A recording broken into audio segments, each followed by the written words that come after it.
Hello, everyone. It's that time of the week. Welcome to another episode of By the Numbers. I'm your host, Richard Lewis. That's Duncan Doran Shields, DJ Sam, pressing the buttons, playing the tunes, doing everything. And we've got probably what's going to be a spicy episode, dare I say. I know we always say that pretty much. I feel that's become a given the past few weeks. But lots going on in CSGO. Lots to talk about. But before we get into that, obviously, I want to give a shout out to our sponsors. Rivalry.com. Don't worry, it still redirects from rivalry.gg, but I think we've updated all the overlays and everything now. And they're going to be running a Thunderdome. Now, me and Duncan love it in the Thunderdome. He's Master Blaster. I'm Mad Max. And Sam can be the little dwarf dude who rides around on Duncan's back. Go watch that movie, by the way, Mad Max 3. It's wonderfully terrible.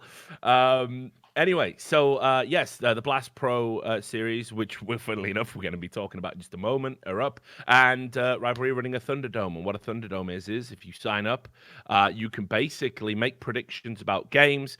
And if you get them right, there's a jackpot of $500. So it's, just do what any analyst would do, make some picks. It's not gambling, it's a game of skill. And and if you can pick enough upsets, enough correct victories, you can win $500. And I don't know, man, with it being best of ones, I actually think this is harder than sort of making the best of three predictions. But you can just go over there, create an account. It supports the channel, supports us. And it's completely free to enter. So definitely go check that out. And also as well, they are doing a thing at the moment where if you sign up and create an account, your first $25 bet is completely free in the sense that if you lose, you'll get it back and you can make another $25 bet. So with an event around the corner, definitely good to get yourself involved in that. And of course, shout out to all the patrons that also make the show possible. Our man, Butt Pounder 420 is going to be making an appearance, apparently, Duncan. He's followed... You've got a guy called Butt Pounder who is on your Patreon. Well, he's on ours now. So the legend of Butt Pounder is growing. It's just you, isn't it, on an alt? Nah, it can't be true. You'd never give money to anyone. I'd never pay Patreon $1 just to spot myself. No, of course not. No, that theory doesn't quite ring true, does it? That crosses my ethical boundaries. It definitely is good. It's good to know where they are. All financially based, of course.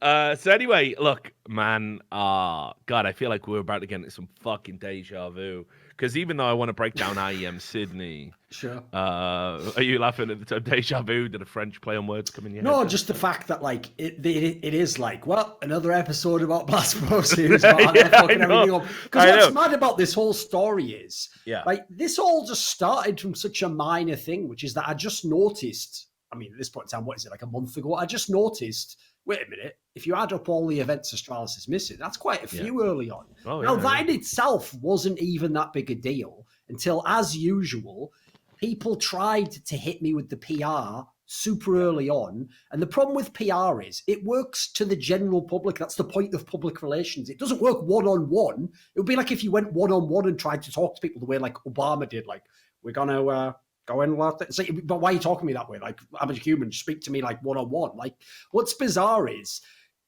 if Blast had just kept their mouths shut, if Astralis, Zonic, if they'd all just said nothing, some of these same topics would have been discussed, but not with the same like level of scope to it. Like everyone discussing it constantly on Reddit. It seems like every few days there's some sort of a thread, or I see some comment where someone refers to someone going to Blast Pro series. It's like, oh fuck, don't want to see that. Like, it's like it's actually gone way out of control for everyone at this point in time. It's become such a massive topic. It's because, right, it had been festering. It had been like just festering and evolving, whatever you want to say, and people weren't talking about it at all. And then because of that, the Blast seemed to be laboring under the delusion that they were going to be the first company to come into the notoriously open circuit, the notoriously egalitarian Counter-Strike esport, where there is no developer tyranny, right? Where the community have risen up and rejected exclusivity leagues time and time again, where journalists actually do work to make sure this shit doesn't happen, where talent speaks out against tournament organizers. CS:GO is a unique esport in that sense. And the Blast, because they were getting all this love and, Refresh has been largely ignored with all of their pathetic attempts to monopolize Counter-Strike just across the board from, player unions to tournament circuits to multiple team ownership. I think they started to think, hey, we've turned the corner, guys. Everyone loves us. No, the CS community will never embrace this. They will never like it. They'll never approve of it. It doesn't work that way. It will never work that way. And now you're getting called out on all your bullshit and they're scratching their heads going, this must be a phase. No, it's not a phase. It's not a phase. Like, people are not going to tolerate what you're doing. And if you remember, one of the things that I talked about, and this has now come to pass, and I guess this can be the first talking point, is they went and did that interview saying, hey, look, we don't even, it's only 5 weekends or 8 weekends or whatever the fuck it was. How could people be mad about that? And it's like, well, first of all, where you position them in the calendar is hugely important because you literally fuck over other events if you plant your flag and have contracts with players and teams and orgs to say you will attend this one, right? Understand, if you have Cloud9, Team Liquid, and NRG all committed, and they don't have a deal with NRG, but let's say that's coming in the pipeline, committed to coming to your event 1 week before, let's say, another American event, or maybe you even do it on the same weekend as an ESL American event, that American event is hugely devalued if those teams don't attend because the local fans don't get to see the team. And the Blast know this, and that's why they're doing this. And sure, that there could be a little bit of delicious how does it feel, ESL, when you try to do this to everyone? Sure. But it's too important an issue to basically go, haha, now ESL are getting the dick. Everyone takes a turn on the top. Everyone takes a turn on the bottom. Right? It's like one massive gay orgy. It reminds me of when, so very recently, for example, someone actually figured out a trick, which is basically a bunch of conservative people on Twitter are putting pronouns in their bio and therefore reporting people who misgender them. And they've apparently got a bunch of trolls who are on the other side banned. Now, the reason I give that as an analogy is, whoever did that, you better not be anyone who ever spoke out against SJWs and trying to shut down discourse and ban people, because you've just become them. You've just used their war tactics. You're like someone who goes out there and goes, fuck, we should never use chemical weapons. What's that? Our enemies vulnerable to a chemical attack. Bomb them! It's like, what leg do you have to stand on at that point in time? You have nothing. So similarly, yeah, I would agree. Even though on one level, absolutely, if you're another company in esports, there's definitely some schadenfreude to see an ESL being why isn't everyone at our events? It's like, yeah, that's fun for a second, but as you say, this is too big an issue for that to be like a justification for this behavior. Because probably the maddest thing, like I said at the beginning, is my initial concern with this was purely just from the Astralis side of things. It was the fact that the best team in the world is right smack still in the prime of their era, and they're going to skip events. Like, no matter what, that's going to put you at risk of losing your era, stopping being number one. So I only saw it initially from the Astralis side. The funny thing is, at that time, it was only implications of soft exclusivity. Yeah. Every single thing we have since found out, including, are you ready for this, everyone in Denmark? Including what the dumbasses from the Blast, including that fucking guy who did the interview with HLTV.org, that he clearly went home and went, nailed it, while everyone who knows how to read between the lines goes, you've given the whole fucking plot away, you moron. Yeah, like, that guy has made it so that I thought it was just a suspicion they were going for soft exclusivity. Now it seems like the explicit plan years in advance, which is now coming to a head at exactly this moment. Because, for example, there's more information we didn't have back then.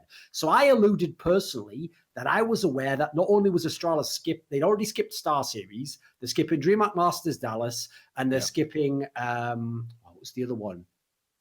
There's one more. IEM Sydney already happened. Yeah, yes. Sydney. So everyone knew they were skipping those ones. I happen to know they are skipping a minimum of at least one more really big event. And as people will have seen from my tweets yesterday, it is essentially, I can basically unofficially confirm, Team Liquid will not be at ESL 1 Cologne. Now, that's separate to Astralis. Astralis is going to ESL 1 Cologne. Team Liquid skipping ESL 1 Cologne, obviously literally one of the best titles outside of the majors. Na'Vi also skipped IEM Sydney, and I think are skipping Dream Masters Dallas. I'd have to check that one. So between the 3 best teams in the world, you are skipping effectively half of the meaningful circuit that we have in CS:GO. Yeah, and go on. Sorry, I was just going to add, and here's what people aren't picking up on. So I'm just going to say it and spell it out. Right, because they said, "Oh, hey, you only have to attend a minimum of 5 blast events. That's what our contractual agreement is." But they're rotating the teams, so you will never get all of the best teams at the event. They are purposely doing that to devalue the competition. If you cannot see this, you are a moron. Exactly. This is the point Sadikis basically made, was them saying you only have to attend 5 out of 7 sounds like they're making a case against soft exclusivity. Yeah. As Richard pointed out there, being as there are only 6 teams at every Blast Pro series, I believe they already said that like 6 or 7 teams are signed up to play 5 of the 7. Logically, they can't all be at the same fucking 5 Blast Pro series, which was how that guy tried to sort of make you think in your brain it would work. Instead, some of them are clearly being told, think about it. If there are 7 teams on a contract, I can't remember if that's the exact number, and you have to attend a minimum of 5 events, that means Cloud9, Team Liquid, Na'Vi, and Astralis can't all say, well, we choose not to attend the one that's in Miami, by the way. No, in that scenario, some of you are going to have to attend. So answer me this, everyone out there who's a fucking useless idiot for the guys from Blast.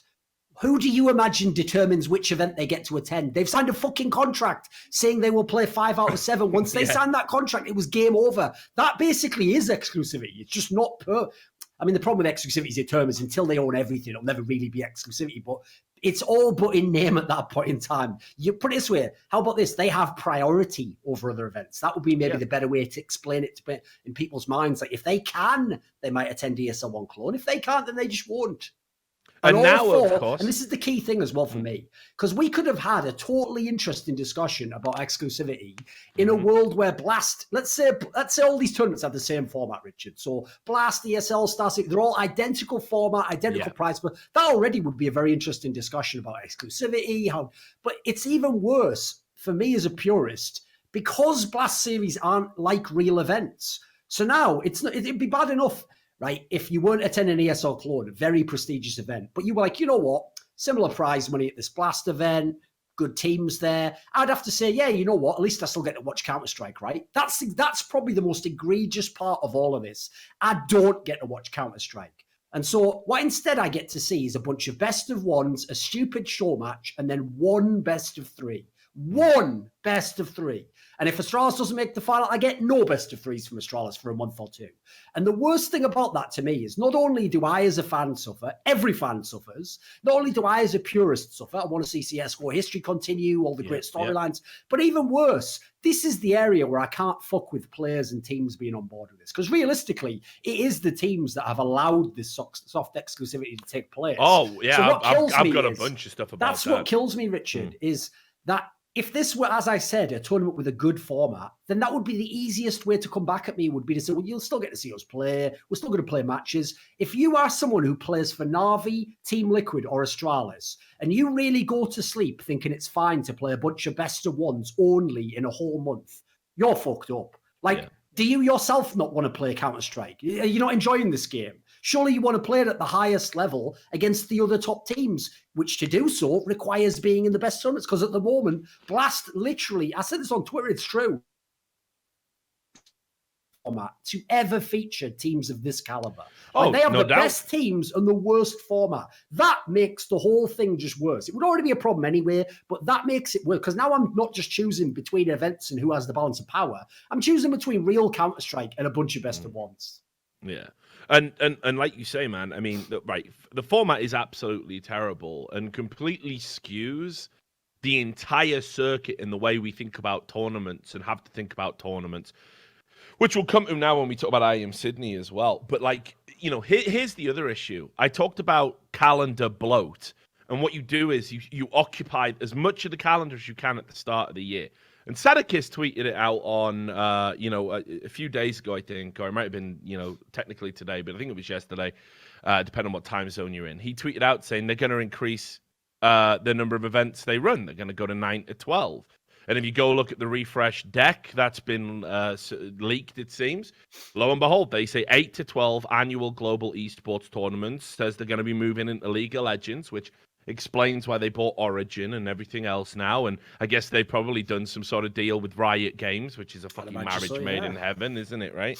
Brilliant. Like, Nicola Nyholm talking about how progressive they all are and all the stuff. And then it's like, we'll just partner up with someone that's in the middle of a scandal about systemic sexism within their company. Not a problem. One of the only examples of actual institutional sexism in a massive company I'm aware of in America.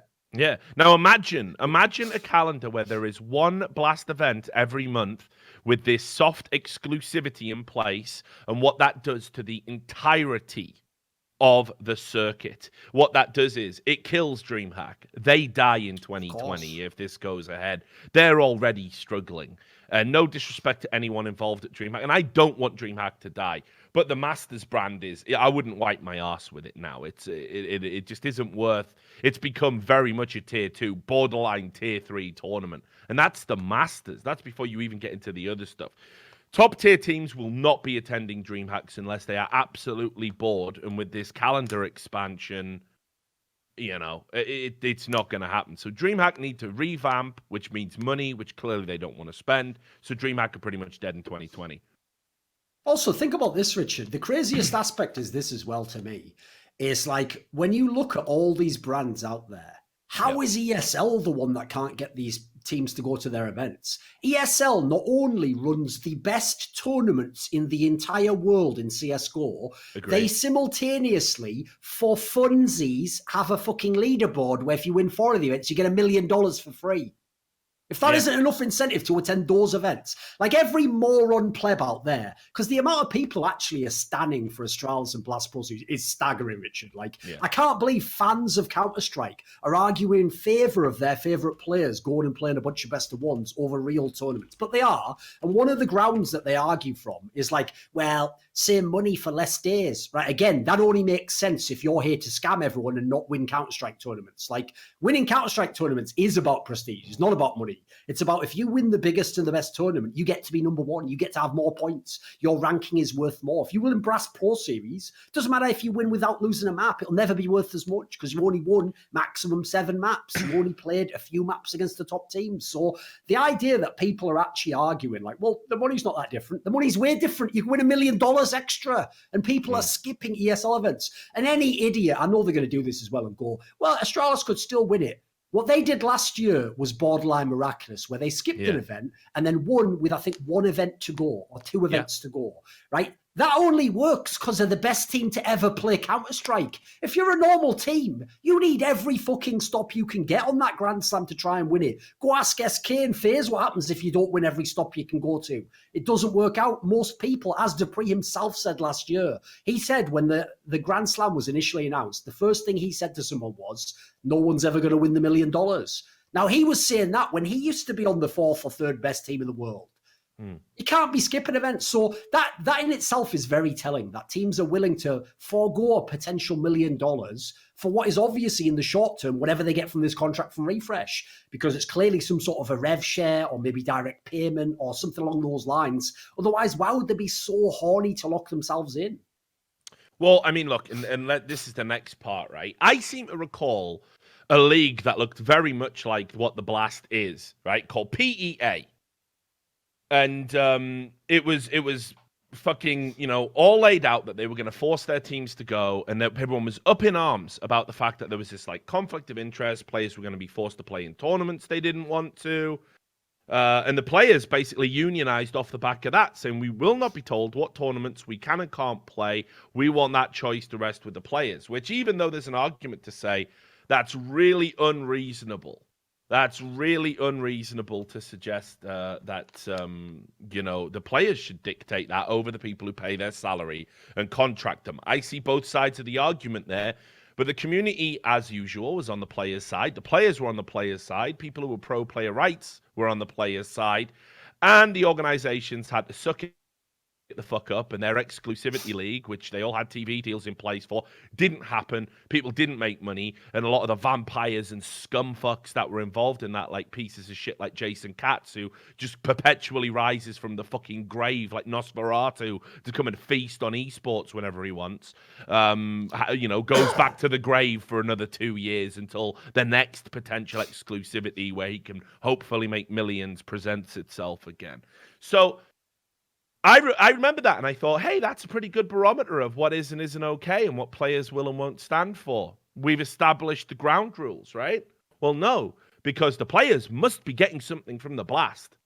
They must be, because they all agree to it, right? They've let the same orgs that were in PEA, the Cloud9s, the Team Liquids, sign contracts with the Blast and say you will play 5 of their tournaments, even if it means missing bigger tournaments with potentially bigger prize money at stake, more prestige at stake. You will go and play in these tournaments. And the players have gone, yeah, we love it, man. We play best of ones. The Blast looks after us so much. Where was all of this when PEA were putting it on the table? Why didn't you go with that? You probably would have been better off if you went with that league, honestly. Yeah, you would. Because your paymasters directly controlled it. And they were promising equity and dividends to players.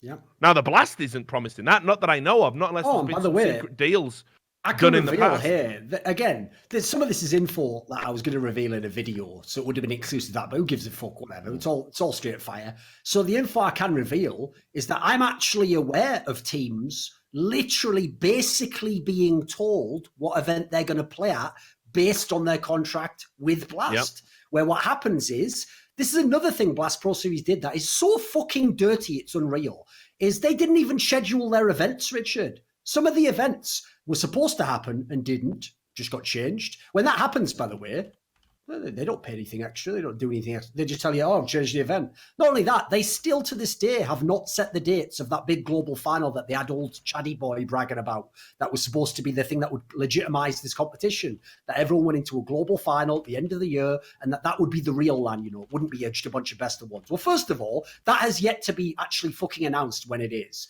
And I can tell you, they are playing behind the scenes fast and loose with the scheduling. And so there have been teams who thought they were going to a tournament and found out, actually, we're not, because we have to go to this Blast event we agreed to. And the dates on one tournament have changed to another one. Oh, look, now our schedule is set. Now, notice I didn't say there that the team goes, we're going to choose to attend this Blast event. No, that wasn't the order of things. But explain to me stands for Astralis and Blast Pro Series. If they aren't in any way exerting control over the community, how could they in any way dictate where someone went to play or who owed them something and had to play at their event? I thought they were just playing out of choice again, guys. Isn't this all about freedom of choice for players, I'm being told about? Well, I mean, this is the thing, isn't it? Right? The PEA issue was a stance where we said players should have freedom of choice what tournaments. It's their legacy. They should have some say in it. We should empower players to say it, even though it's like, wait, we're the organizations that make money from sponsors. We want the most eyeballs on sponsors, and we want the biggest chunk of revenue, and we pay them a salary in order to help us facilitate those goals. And universally, everybody said, well, that's wrong.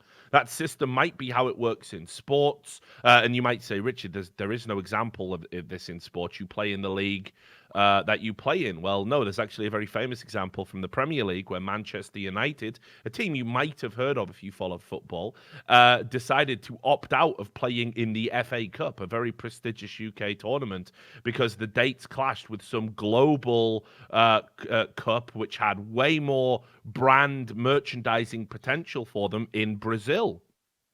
And they literally ducked out when it caused a huge ruction with the FA of the most prestigious cup trophy in the UK to go and play in an international tournament in Brazil because that's better for marketing. That's better for merchandising. So, in sports, the players don't get a say because I'm pretty sure most players would be like, a 6-man tournament,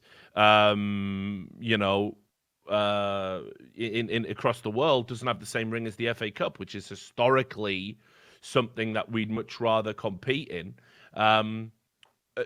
players understand their sense of history, but it does happen in sports where you do get, these decisions will be completely made outside of the player's hands. That's the key point here. If I got a few details wrong, it was like 20 fucking years ago. So why we reject that notion in esports shows how unique esports is. We're very player-centric in esports.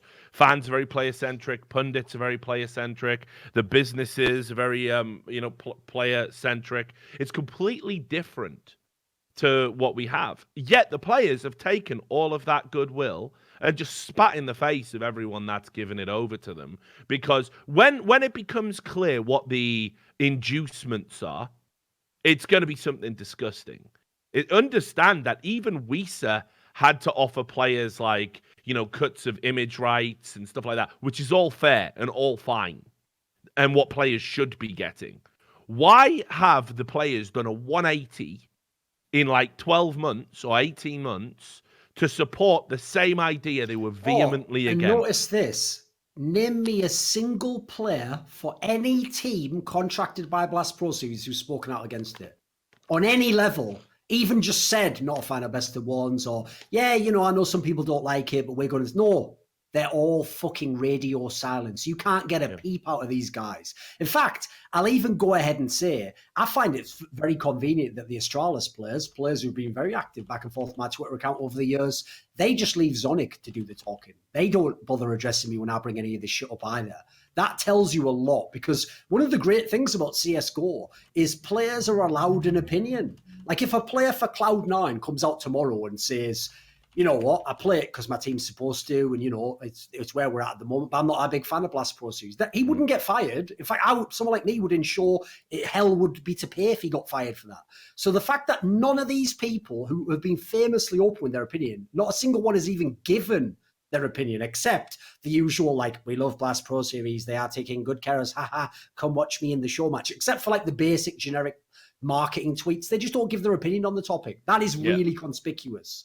How many times do I have to fucking read an inane fucking tweet from a player while they're at an event whining about the format and how bad it is because it hasn't worked in their favor this time? Shit, Fallen's made a fucking career out of that passive-aggressive nonsense, right? And all these sacred fucking cows do it. Where best of ones in a group stage, we want GSL format. Where we lost in the GSL format because we had to play the same team twice. This is unfair. Go dig them out, guys. It's just a wall of fucking bullshit, just nonsense. Like, just when it works for them, format good. When it works against them, format bad. And rinse and repeat for 4 fucking years. Mate, if ESL did a tournament tomorrow, again, take every condition that the shit stands are giving you at the moment. Have it in the most wonderful city in the world that's never had a tournament before, with the best fans ever, who are all really passionate about the event. Invite the fucking king of that country to the event, and every single kid with cancer to sit in the fucking front audience, get kissed on the forehead by device. Whatever it is that you need to make this a feel-good moment for you, explain to me how after all of that, the same players who whine like the biggest cunt of all time then sit there and go, I love best of ones, me. I love only playing 1.5 days. I love it. Oh, you're telling me Finnish players, by the way, Finnish people love fucking complaining. They'll complain about anything. And they do it in that deadpan manner where you don't even know if they're really mad. You think they were all just cool with getting beaten out by fucking Team Liquid on round difference to make the final of that Blast Pro Series, and they're not making comments about the format? Are you fucking kidding me? Of course they are. If ESL does that tournament with exactly the circumstance I've just said, and then ENCE scores out purely on a round difference tiebreaker, everyone in Finland, including ENCE, is fucking tweeting about that till ESL basically has to apologize for their own format that everyone knew going in. But they magically, the worst format we have ever seen in CSGO gets no complaints from the entire top tier of the pros. If this doesn't beg a belief or make you start to suspect something is going on behind the scenes, you are an absolute fucking cretin. It's not even about reading between the lines. Yeah, I mean, listen, it's just ridiculous. Like, I think the most offensive thing I've seen come out of the mouths of players in regards to the Blast is that they're literally saying, and indeed this guy who did the interview from the Blast said, yeah, these are great events for players because they get to relax, have some fun. They're only playing best of ones. It's like, what are you doing? What are you doing? That's the maddest part, Richard, is that there's it's like two angles. It's like if you cut any sporting game in half, like their time, and said, "Oh, this league's objectively better because you only play half the time and no one has to train as hard." That's brilliant. Well, no, it's not brilliant. Actually, it waters down the discipline. It makes it a laughing stock. And the players. And remember, he also similarly tried to go the angle I did when they first launched Blast Pro Series. So when they first launched it, it was just one tournament. We'd never had another one. I said, if you remember, who cares if the format's that bad? It's a one-off tournament. It's for fun. Yeah. It has all that. Now it is literally a choice between real tournament this month, Blast Pro Series this month. And Blast themselves, as I said before, are stupid enough to try and tell you in an interview, it's a fun event. That's just what it is. Then why are you taking them away the rest of the fucking scene? You're literally telling me you're getting players to play a fun event over a real event. And I'm supposed to go, cool. Well, or go to some mad. Like my favorite one is this, right? Think about all the shit we've done in our lives, Richard, that never even came close to breaking a law, that every cunt in the world had an opinion about what we should have done. You know someone has no argument when their argument's literally like, it's not illegal for them to host the tournament. Like, is that really, that's your starting argument? I opened the bidding at, they are legally allowed to host this tournament to have, like, fuck, you know, like, if that's where you're starting, you've lost it already, you've conceded everything, haven't you? Nah, look, it's just, I don't know, man. I and by the way, I am going to be calling them fucking Blastralis from now on. Until they go to a real tournament and win some actual proper land, they're Blastralis. And I don't care if you win every Blast Pro Series. It's 1 best of 3. I think that should count like a fourth of a real tournament. That's nothing. Of course. Yeah, absolutely. Because people are making out, by the way, Moses tried to do this because he's a good egg and fucking supports anyone in the world, whoever literally smiles at him in any... Oh, literally. Tell you what, fucking Robotnik over there. Like. You better watch who he's fucking with in this industry, or he could get Humpty Dumpty real quick. And all the fucking King's Arena men, then Royal Arena, I fucked that one up. Whatever. You get the premise. Get the premise. Anyway. Write the punchline for me, Shields. Even people like Moses are trying to go with that angle of like, yeah, but if they still win all the Blast Pro Series, that's pretty good. It's nothing. It's literally nothing. We've got the people from Blast Pro Series themselves saying it's a fucking fun event. Why would that count as much? It's made all the West. Like the parent company owns it. So you can, right, let's say Astralis go 2 blasts without winning, right? And then it's like, fucking hell, got to keep the Astralis brand high. They pick and choose who's at the tournament, you fucking bellends. They could just have a tournament where it's Astralis versus the shittest teams who've had the agreement. They can literally manufacture the outcome to a certain degree, not full WWE levels. Think about that. This is Think where the stand about comes that. In. Yeah, but think Richard, about that. Just because they could doesn't mean will. They will. Like, yeah, exactly. I'd love to get these people and run the same sort of little fucking thought experiments on them. Like, oh, I've just let a hardened criminal from San Quentin free in your home while your child's home alone by themselves. Oh my God, quick, call the police. What do you mean? He hasn't even done anything yet. Doesn't mean he'll do anything. Like, you wouldn't think that, would he? He'd go, I like the way you chose San Quentin as well. Like, good prison. Classic. Love that one. Yeah, classic prison. Listen, they haven't fucking dumbed that one down. That's still fucking straight fire. If put it this way, if they were making a movie tomorrow where Arnold or Sylvester Stallone goes to prison, that's still top of my list. That's the fucking dream. Obviously, you know, Alcatraz, that's played out as fucking it. Yeah, it is played out. You are right. I have really gone into the territory of our future coming show on December, which is going to be actually just about shit like that. Yeah, literally, me and Duncan will just be coming up with scripts for Arnold Schwarzenegger. What prison should he break out of, Duncan? Yeah. Anyway. Folsom, look, as if you left Folsom out of the cast question. Yeah. Sing, as Al Pacino likes to say in Heat. I love it. Anyway, let's just also add to this, right? That I wish Astralis could learn about this thing called optics. It's PR speak. It means what something looks like regardless of the reality. You know, people say perceptions are reality when it comes to the PR business. And there's a lot of truth in that. But when I have fucking device, right? Okay, Remember, Astralis was burnt out. No one else noticed this except me, Richie. I don't know how I'm the only. I'm like the fucking guy in They Live with the glass on. Like, it's all control. They're all killers. And they're like, what are you talking about, Thorin? Look, it's just an old woman in a fucking music shop or whatever. It's like, oh, get me out. He's been watching They Live. But anyway, right? Like, so your excuse is that your players are burnt out and devices had health problems and you don't want to put pressure on him. They also said they don't like to fly to the east because the jet lag's worse and that they want to keep it like close generally and only a couple of days in each location. Add it all together and then, as you say, so optics, right? Let's see. What doesn't matter, right, is the truth of this now. All that matters is what does it look like? So I'll put on the sunglasses. I'm fucking Rowdy Piper and I put on the sunglasses, right? And there's a device tweet and it says, oh, hey, off to Dubai on a holiday during Ramadan. Would like to know more about Muslim culture and ways that I can, fit in and not offend people. That's paraphrase. That in itself already, I was like, careful, everyone. Everyone be very careful, please. Right. Now, again, sunglasses on. All of that stuff about health problems, meaning I can't travel anywhere, is absolute grade A bullshit. We're just running a fucking con job on you. Haha, we lied. And by the way, again, that is fucked up, using someone's actual health as a shield so that you can run your fucking soft exclusivity on this community. Yeah. That is fucked up. Yeah, they're running all sorts of game. So it's like, listen, maybe when you put the sunglasses on, right, it ain't like that.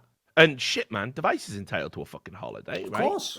But again, it's optics, motherfucker. It's what it looks like. What are people going to think when your official stance is, my players are burnt out, they don't like traveling, especially flying east, and Device has these ongoing health problems relating to his digestion, which means that, we want to reduce his travel because we look after our pros and take them seriously. Hey, guys, I'm going to be going out to Dubai to observe Ramadan.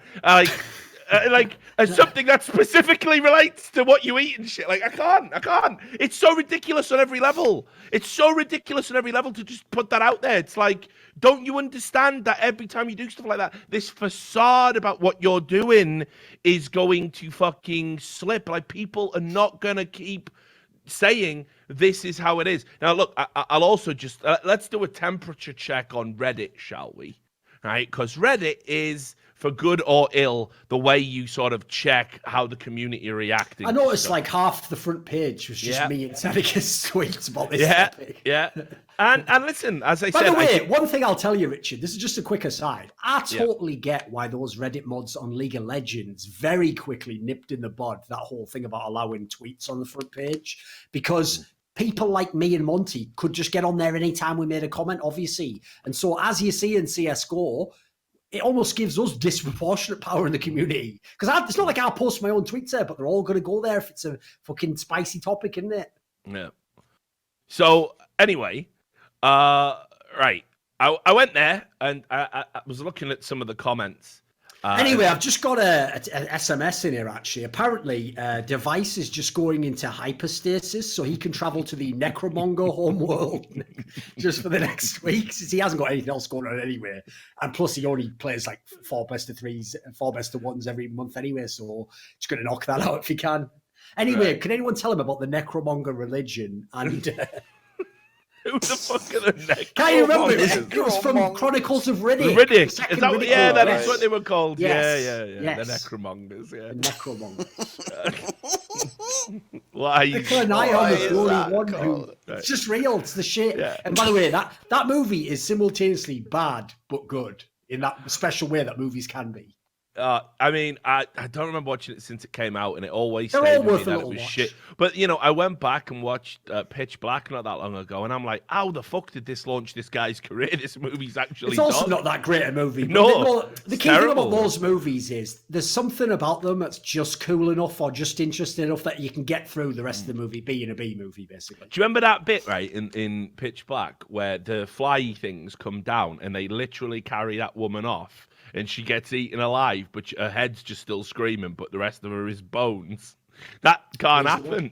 That can't happen. I don't know why we'd have lungs and that, but Yeah, exactly. That can't happen. Like, I don't mind a bit of science fiction pushing the boundaries of science, but there's two things I draw the line at. That scene in Pitch Black and what happened in The Last fucking Jedi with the fucking hyperspace nonsense. Anyway, not getting into that. Right, so anyway, there's a guy called omnipotentatus. I don't even know how you pronounce it. He's gone for a clever name, right? Somebody gifted this gold, so somebody else in secret liked it. It only has 3 net upvotes. But just listen to this take and be like, there are Astralis Flare, of course. Right, and he's replying to somebody like saying, you know, the tournaments are pretty popular and that's why they're selling out and people are attending them. And he goes, thank God for that. If your average fan or even people thinking of investing in the CS competitive scene were to look at this sub and the edgy talent on Twitter like Thorin or Sadikist, they would be scared away. This is your average CS fan? People trying to organize a witch hunt against a tournament organizer. By the way, everything's a witch hunt. Have you noticed? If you ever criticize anyone now, you're hosting a witch hunt against them. Like, do you know what a witch hunt is?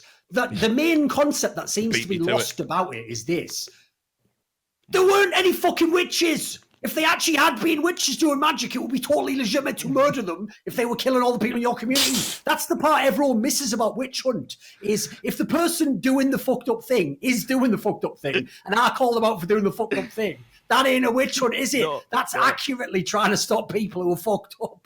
Yeah, I know. I tell you what, that fucking witch hunt that the Chicago Police Department had against Al Capone back in the day was bloody disgusting. The way they brigaded him with those fucking untouchable. I know. It's wild, isn't it, though? Every day, it's like I've just come. It's like I'm the only one who fucking. All the rest of y'all have got that thing out of Memento where you can't create new memories or something. And I'm just like, I remember that before. And they're like, nah, what if it has happened, Thorin? What if they're witch hunts? This is what I don't get, though. It literally is like, even as you're typing the word witch hunt, the word witch is in it. It's got when you know witches aren't real. You know all those women who got burned at the stake were innocent victims. You know that. Your brain must know that on some level. You know Matthew Hopkins was a cunt. You know, but like instead, you're like, well, this is a witch hunt. What you're doing is you're persecuting someone for something they cannot be. But they are. They actually are these things. It's so ridiculous. Like, anyway. He goes, people trying to organize a witch hunt against the tournament organizer because they don't like the format. People constantly changing their opinions on who to hate, almost as if there are, a different time, there are different reasons, all of them valid.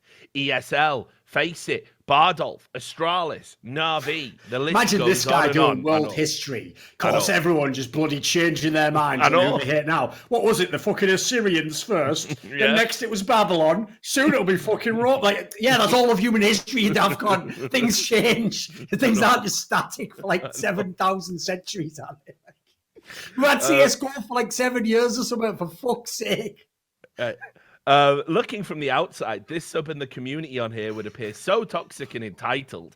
Every team in TO need to cater to my taste. Teams need to attend the tournaments I want them to. This event has a shitty format, so everyone needs to boycott it because I say so. Grow up, people. As if posting about this on Reddit is going to change anything. Actually, you fucking moron, right? Tournament organizers take so many cues from Reddit, which talent to hire, and it's this thing called pandering, which all corporations do. And they care about the optics. Yeah, exactly. It's been so dangerous for fucking society that basically we do pander to morons with opinions because of social media. Because they have the illusion of being lots of them, and we go, oh, holy shit, we've angered the morons again. Let's just offer some platitudes and placate them. And then the morons will go back to being morons and consume products and give us their money in a moron way because they think we care about the morons.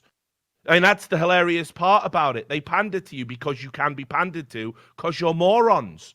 So it does make a difference. Moron. Right.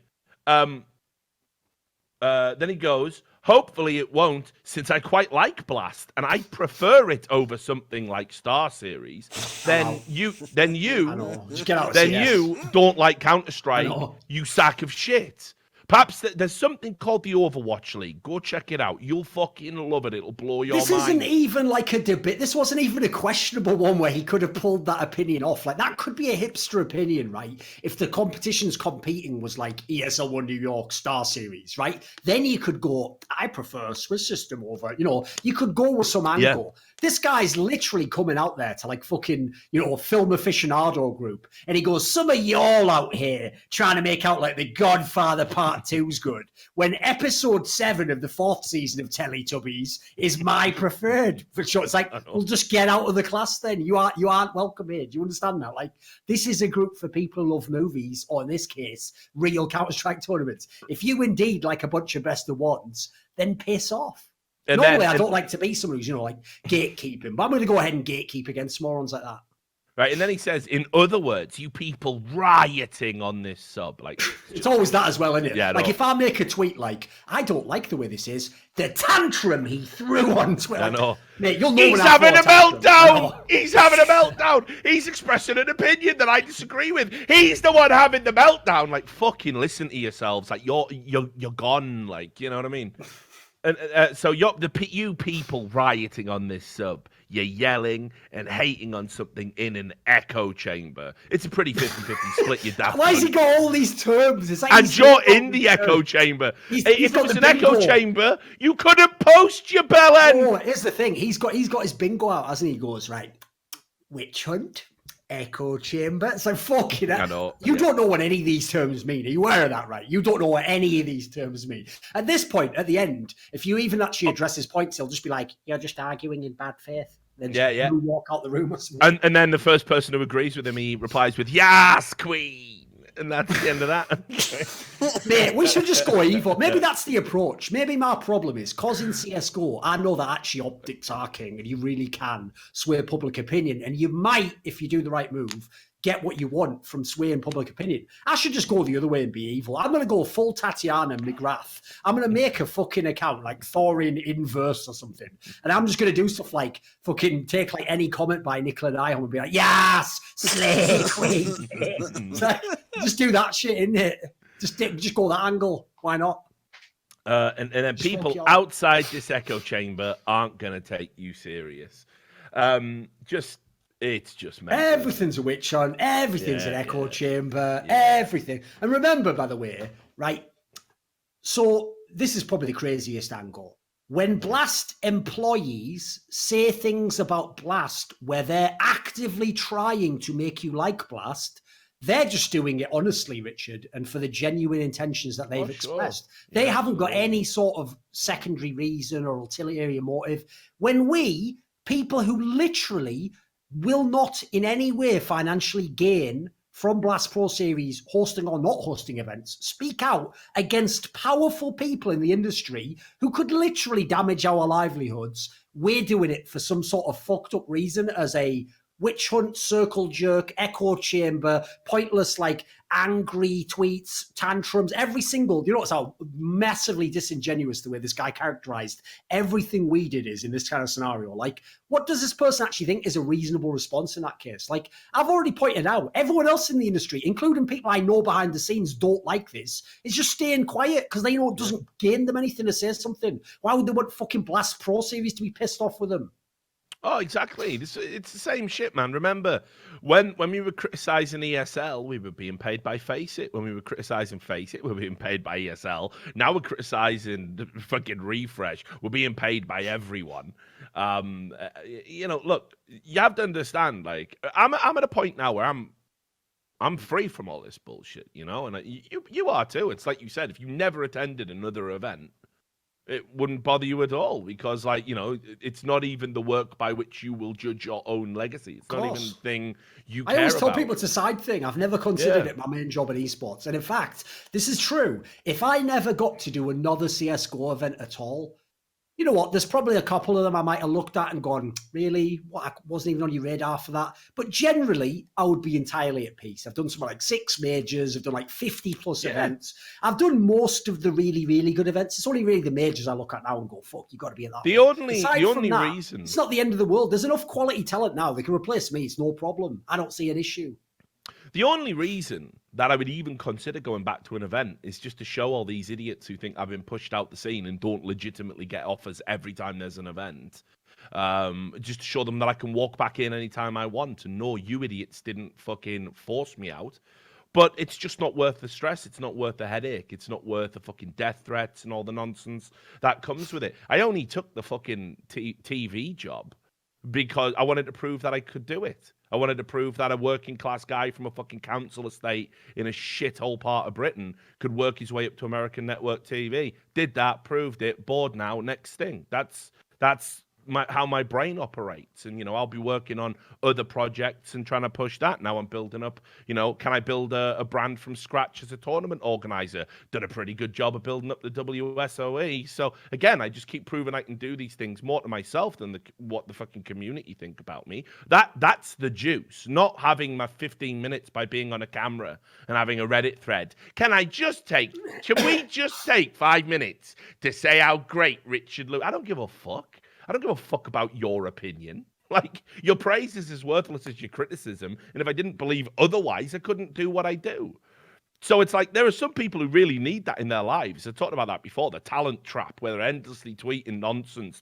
Love me. I don't give a fuck. And that's why I'll call out all these cunts, and I've done for 15 years. I never gave a fuck, but I give less of a fuck now because I'm in a really good position where they can't hurt me. Worst case scenario, right, is tomorrow nobody ever wants to work with me again. Nobody. Well, I'm just independent then.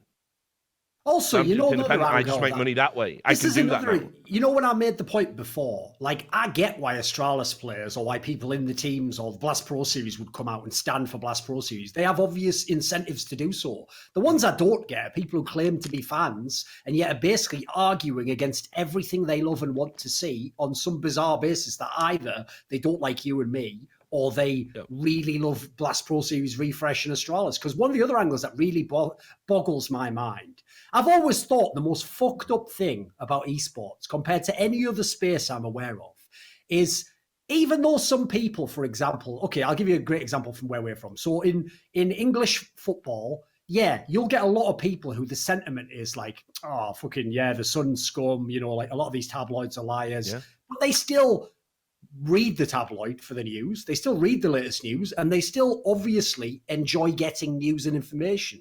Esports is the only field I'm aware of where there is a person out there, a random fan, who, if it's not for you or me or another journalist, will not get any behind-the-scenes information. They will only get bullshit PR official responses, and yet when someone tells them the private behind-the-scenes info, they clearly want to know their responses, since they don't like what the information is, to attack the person who told them and imply that you only said it for some fucked up reason. So, for example, instead of looking at Sadikist's tweet and going, holy fuck, a guy who is the best commentator in the world just revealed how many events this tournament circuit's going to run next year, which is information we in the public could not have had. Instead of doing that, you're so dumb, you go, he's obviously just doing that because they didn't hire him. He's a fucking piece of shit. And he's not like, why would you not want more information? How thick are some of the people out there? Oh, it's wild. It is. It's wild, man. But I say, look, at the end of the day, like, for good or ill, like, me and Duncan will pretty much always give our opinions because, at least I can't speak for your rationale, but I think after having put so many years into this industry, I'm entitled to express my opinions without reservation about anything this industry does. And they always come from a good place of wanting the industry to be better, to be successful, to be, to last long, to continue to grow and expand, and also to keep the power differentials within respectable limits so nobody gets fucked over.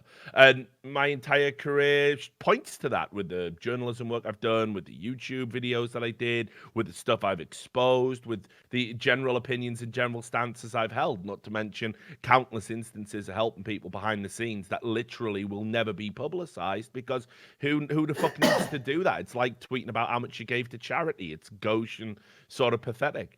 But but that doesn't mean we're always right. Doesn't mean my and Duncan's opinion's always the right opinion. It doesn't mean it's gospel. This is actually why, by the way, we're not saying it because we want to get fucking hired or not hired or that has no bearing on it. Well, the other thing is as well, like, another part that people seem to really miss about all of this is you notice we are very careful where we express opinions and where we state facts. So, for example, when I recently had a League of Legends video taken down from the subreddit because the mods claimed I hadn't provided evidence, why the fuck would I need evidence? It's literally an op-ed.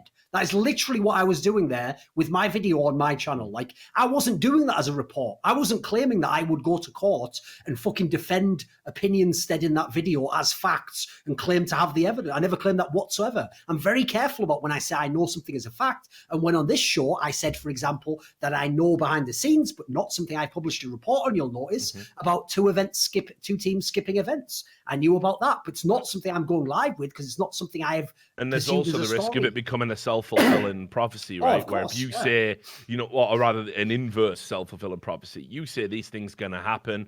All the industry watches this podcast. They go away and they say, right, well, we can't let that happen now. We need, it's happened many times. Because they'll even it's happened to me multiple times where an esports organization and Riot have done this a lot as well down the years. They're willing to harm their bottom line to discredit me as a journalist because it's worth it. So it's worth it long term because then next time I criticize them, maybe people don't listen and say, hey, you were wrong about that. So, I mean, we've seen that happen a lot. Fortunately, it's always so telegraphed. Everybody knows. Oh, and as an aside, since people always try to play that angle, I will just say at the top, I don't ever take any comments that are disparaging about me personally seriously. I see them for what they are. They are a distraction technique to get you defending yourself over something that had nothing to do with the merits of the point at hand. And then, as we just have, you waste your time explaining, I didn't do that, and I didn't do that. Yeah. But anyway, anytime anyone tries to imply, right, that I just do things to fit my bottom line and who likes me, I have literally forwarded stories that were damaging to the livelihoods and even personal images of personal friends of mine in this industry where, yes, because I'm their friend, I'm not going to be the one who drops the hammer and publishes that story. But if it's something that really needs to be done, I have forwarded those stories to journalists who did publish them. So you don't know it in public. You have no idea I had the assist on that. But if a story is important enough and someone has really done something fucked up, I'll dib anyone in. I'll fucking forward it on anyone in that scenario because if it's really important for the community, I value that even above a personal friendship. Well, exactly. You have to, principles first, right? Like it has to be that way. It just has to be. And if it isn't, then you've got problems. You can flex a little bit, you can bend a little bit, but as soon as you break your principles to accommodate, he's all right, that guy though, isn't he? I do like him. Then they're not really principles. You don't really hold them. Which is a softer way, I guess, of doing the full Rorschach and saying no compromise, even in the face of Armageddon, which the point of no compromise isn't a positive outlook at all. But I think if the principle's worthwhile, then it's worth universally applying. And again, I've proven this by just the iPad Power story is a very good example. And, it's still an open wound for me that, friends put me in a position where it was like, tell the truth, serve the community, or hide the truth and serve a friendship. And the community fucking hate me and hated me for it. And I chose them. That's probably the most fucked up part of that story that never gets told, Whenever everyone retells the story, it goes like this, Richard. They tell the story of the throw. They tell the story of when they got caught and when he got Valve to ban them. And they act as though that the time difference between those two events was a week. They don't seem to realize the throw was in August. You'd brought up the story, I think, a month or two later, maybe a month later. It took months and months before Valve got all the evidence from you that they actually banned them. In that 4-month time span between, there was a strong sentiment in the community because, as people have found out from this topic, most people side with players over anyone else. There was a strong sentiment in the community of fuck Richard Lewis. He made this up, or he's just trying to make more out of it than there is, or he hasn't got the evidence. And people forget now. Obviously, it's the same reason why it's so worthless for someone in the modern day to say, if I'd have been in Nazi Germany, I'd have been the one that stood against them. It's that's such a valueless statement in 2019. The point is, some of you guys were there, and you weren't just not against the people who did the throw. You were fucking on their side, standing for them. You were literally the devil's advocates for the people who'd done the crime and against the person, like I said before, revealing that the crime had been done. So look, bringing it back to the Blast. I think we're gonna have to have some sort of reckoning here, and I'll qualify what I mean by that, because when ESL and the MTG alliance, because remember MTG parent company, ESL, ESEA, DreamHack, and other subsidiary businesses and tangentially linked to Bitcraft. And all of their projects as well all have ties to ESL. All the other TOs said this is like an axis of evil and needs to be stamped out, and we must come together as the allies of good and truth, the fellowship, and we must stand up against this. And they did, and what they started doing was they started entering into a spirit of cooperation to make sure the calendar was better served to shut down ESL dominance in the space. They rejected working with any projects that were linked to MTG in any way, including ESIC, which is somebody that has worked in tandem with the Esports Integrity Coalition. It's absurd. The idea they take the cues from ESL is ridiculous. So something has to happen here. I mean, ESL and Face It and, all of the other guys have got to, come together, and Gfinity will be part of it too, and really say, like, no, we're not going to let this company come and create what I said it's going to be. It's basically an Overwatch-style franchise league for CS that is going to skew the competitive calendar so badly that actual tournaments... Right, the Blast itself isn't worth watching because of the format. You can't even watch all the games, even if you wanted to. But now, because of how they're doing it by deliberately breaking up what teams attend what events, you never get all the best teams at any event external to the Blast. Then those tournaments suddenly become massively devalued. And what you're going to find happens is, in a space where there's no hype and all tournaments are devalued outside of the major, you're going to get an overall decline in viewership and an overall decline in engagement. And this could be the start of something very catastrophic for the CSGO scene if it's not addressed. And it absolutely has to be. And it's on the TOs and it's on the community to come together and address this and stop the Blast having too much influence and power in the space. I mean, surely people can understand the rationale behind all of that. I don't know. I don't know if people realize, this isn't just one TO dominating the space. This is one TO dominating the space and then using contractual leverage to fuck over all of their competitors in a way that their competitors, when they tried to do the same, were stopped and stamped out. We let the Blast do it. Something, though? I'll give Blast credit. It is probably the cleverest approach to soft exclusivity I've ever seen, because the key mechanism is the angle that they even cleverly distracted everyone from, which is that when you sign the contract, you agree to do 5 out of 7 events. Because as I said before, there is the mechanism for the exclusivity. Because now what you do is you look at the calendar and you go, here's an event I don't want the best 3 teams in the world to be at. Well, if I just pick which teams go to which events of mine, and I know which ones are closest to the teams, I could set it up so that the 3 teams will never be at that tournament. And yet I don't have to tell them you can't attend the tournament. I don't have to publicly come out and say it's our event or theirs. Like, there's one of the things people don't get. If you are Blast, I made this point when we did the first ever episode exposing all this.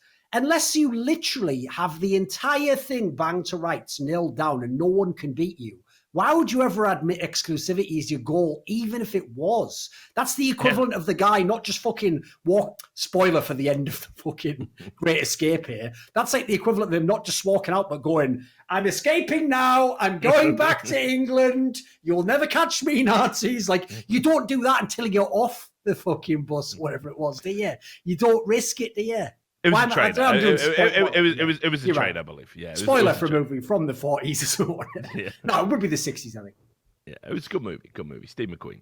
But anyway, so I don't know. So anyway, what's the great escape we can make from these fucking shit Blast Pro series? Well, this is the thing. We can't now, unfortunately. And, having heard some stuff about behind the scenes about, like, some of the merchandising stuff that's going on, looks like it's going to be in a very, very solid position. That's something as well, Richard. I'm getting so sick and tired. And here's the thing. I'm one of the few people in this whole fucking world who can actually make this statement and not be a hypocrite.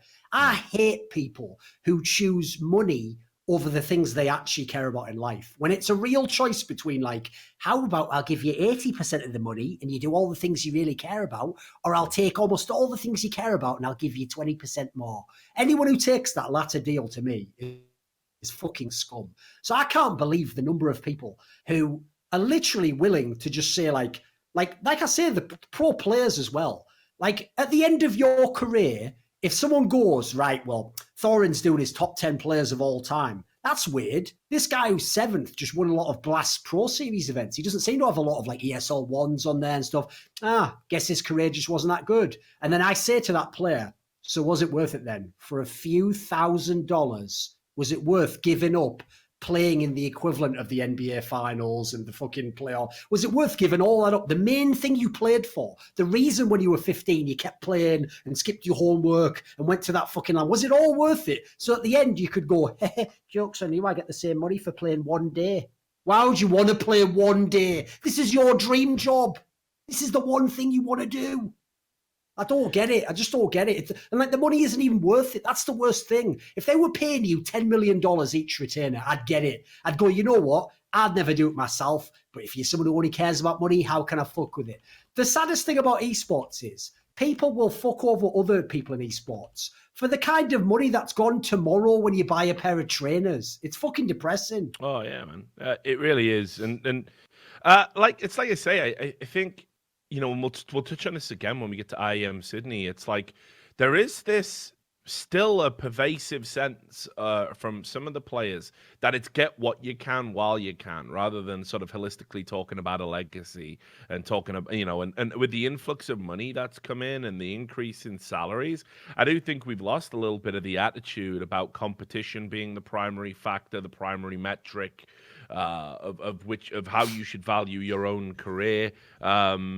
You know, because it has to end one day. And honestly, fans don't talk about how much salary you made or whatever. Like, if you actually care about being remembered at all, they care about the moments you had, the tournaments you played in. It's why we still talk about fucking legends from way this would back be in like, the day, I'll give you the analogy. 15 years. Here's the analogy for you. Okay, none of us blame Thierry Henry, David Beckham. These players, when at the end of their career, they took a big money when they move. normally would want to retire, they say, fuck it, I'll stick around for 1 year and I'll do the victory lap in America and I'll make money and I'll build my brand. Now imagine if the same player, imagine if Thierry Henry had won the fucking Premier League with that undefeated Arsenal team and gone, actually, scrap the rest of my career. I'm just going to go to China now for 100 million a year. And at the end of his career, he goes, his son goes, Dad, why did you do it though? Why didn't you just see if you could become one of the best players ever? He goes, I did get some money though, didn't I, son? You know that new conservatory? The Chinese built that for us. Like, what a shit fucking excuse that would be. Because as I say, this is your legacy. That's what you're playing for right now, your legacy. You know, and I think as well though, like some of the players make it very like abundantly transparent, and there's so many players out there that I think are falling into this trap, and it's like, you know, partially it's because a lot of them have signed away like image rights and other things that they could be leveraging themselves because they didn't get good advice. You know, they didn't have an agent. You know, they signed a contract where it's like, we get your image rights in perpetuity, and over the course of their career, they signed that clause like 5 or 6 times. You know, then you play in a league and they get your image rights in perpetuity. It's like your image rights should be signed away to the company that's going to make you money for those image rights. And then you wouldn't need to be, you know, if you had your own line of merchandise in a store that was selling it, rather than your org selling your name, your face, your brand, doing a deal where they put you on a mouse and they get the money for that, right? And that's supposedly reflected in your salary. You wouldn't feel compelled to like go to the organizations that pay you $20,000 a month when you're really only worth 15. So there's a huge part of the economics that plays into it. But right now, it's like what the Blast is doing is basically almost like a seductive part to it, where it's like they're speaking to the players worst interests and worst natures, and basically like saying, hey, want to make the same amount of money by coming and playing less time, and we'll totally look after you, and we'll have a like mini fucking Copacabana, and you can all hang out and party, and no one cares what you do, and it's all hermetically sealed, and hey, if you don't win a few, maybe we'll make it easier for you the next time around, so you all keep that brand brevity, and we're going to expand. You don't even need to go to any other tournaments again in the future. All your tournaments can be like this, and the players are going, yeah, this sounds rad.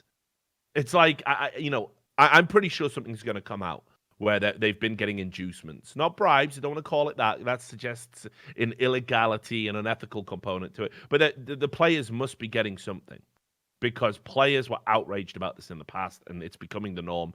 And the Blast are basically, right now, if they get their way in 2020 and they move up to 12 events, competitive Counter-Strike is effectively meaningless. And by the way, this is how short-sighted some of these teams are. I totally get why Astralis is doing this. In fact, let's put Astralis to one side. I even get why someone like Cloud9 is doing it, because Cloud9 only benefits right now from playing a Blast Pro Series. They're not a very good team. They actually shouldn't be invited to any events right now in the premier top tier of Counter-Strike. So they're benefiting from playing at Blast Pro Series. They're getting eyes on them that they wouldn't at a tournament with a bunch of good teams. But you know what? Some of those teams are the most short-sighted motherfuckers in this community, because think of this. Imagine in 6 months from now, when Cloud9 hasn't had any big placings at other tournaments, and they've only been to a bunch of shit tournaments and some Blast Pro Series. They are now going to get no invites, except for people who only invite them for the fans, and they're going to have a terrible world ranking, and they're only going to exist at the behest of Blast. So if Blast does that exclusive league a year from now, 2 years from now, yeah, no problem. You're in with them. Maybe that's good for you. But you know what? There's a world in which a year from now, Cloud9, Blast makes their Premier League, and they go, your team was only good 2 years ago. I think I'm going to take this other team, ENCE, which just came up the last couple of years. So you know all that loyalty you gave me? Well, it wasn't loyalty, because I paid you very handsomely for that deal, and I'm just choosing not to invite you to my next league. Anyway, enjoy playing in DreamHack Open fucking Timbuktu for $10,000. See ya. Like, that's how short-sighted even some of the teams are. The top ones have all the leverage. It's the ones at the bottom that just go along with it. Like, they're the ones fucking themselves and everyone. Yeah, but I mean, again, this is the other part. I mean, shit, man, we probably need to move on. It's always the worst thing about esports, isn't it? You can never get people to see the being short-sighted. They'll never do it. They've got the money, Rich. But these esports organizations, which currently are like, supposedly getting like tens of millions of dollars of investment and are being valued on these lists as being worth hundreds of millions, close to $1 billion in some cases, have all these like celebrity investors coming out and talking about, oh, hey, look, I own a piece of this esports team. Isn't that cool?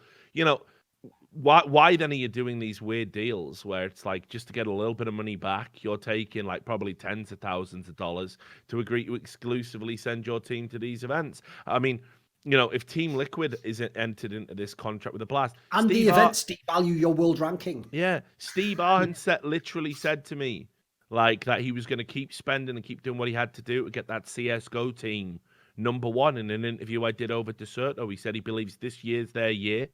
It can't be your year if you're not going to events. That Especially, would make it your year. Come on. I've made this point before. If we're making a list of events, right, it was easy for everyone to argue against me when it was only Star Series that had been skipped, because I know a lot of people don't hold Star Series in the acclaim I do, because they think, oh, it's just some fucking Eastern European company, whereas they think of DreamHack. Oh my God, DreamHack used to have the major. It's like, to me, it's a different world. It's actually the industry. But okay, let's say Star Series isn't your cup of tea. Is there anyone out there telling me they don't think ESL World Clone's a good fucking event?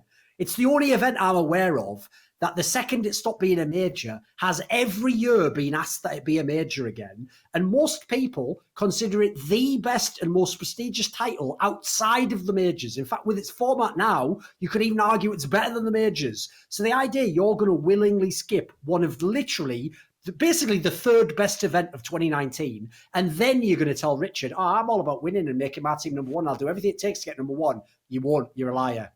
Yeah. Well, I mean, not only that, dude. I mean, just look at it from the perspective of, right. So they're out there like talking about how important it is to like, go out and be champions and everything else. Every business decision they're making right now, it seems, is to get them into a league where actually competition matters less and less, and brand size. They love. They these also skipped franchises. Star Series as well, by the way.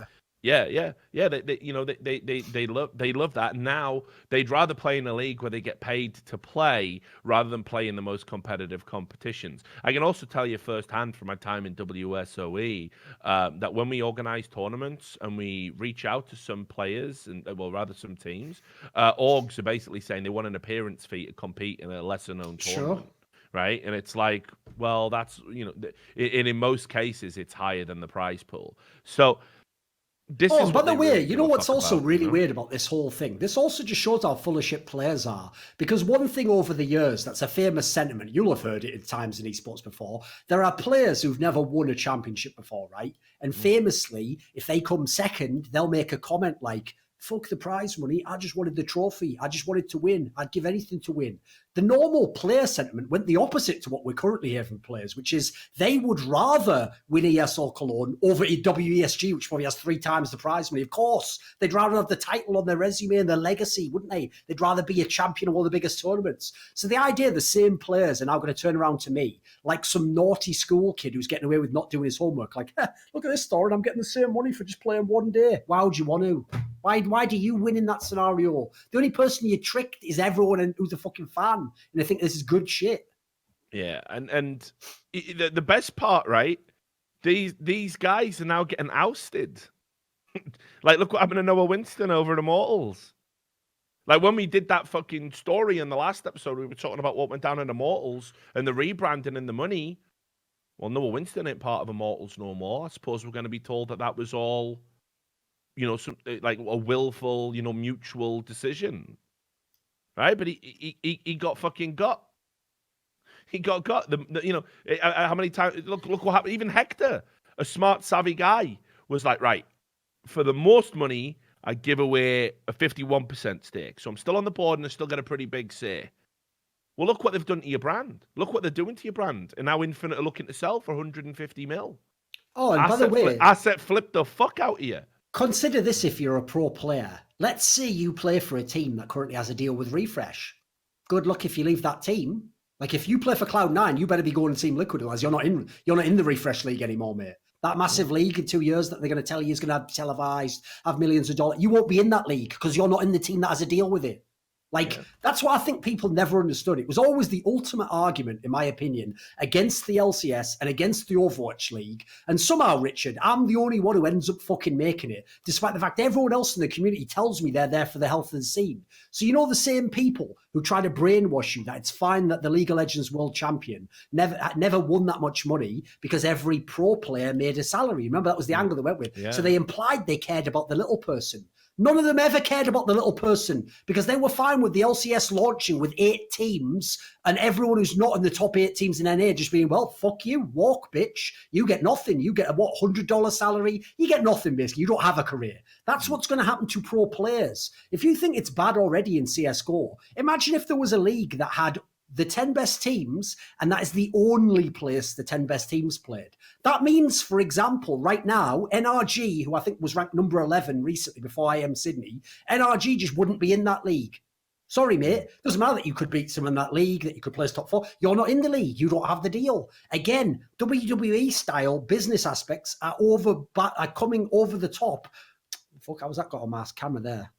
I've gotten over the top of the fucking tournaments and having a proper scene. Yeah. So even the players themselves don't seem to realize only a select few will be rescued in the fucking Refresh rapture. The rest of you will all just be stood there looking at a bunch of empty Yeezys. There we go. Not bad. I tied it in the end there. Whatever.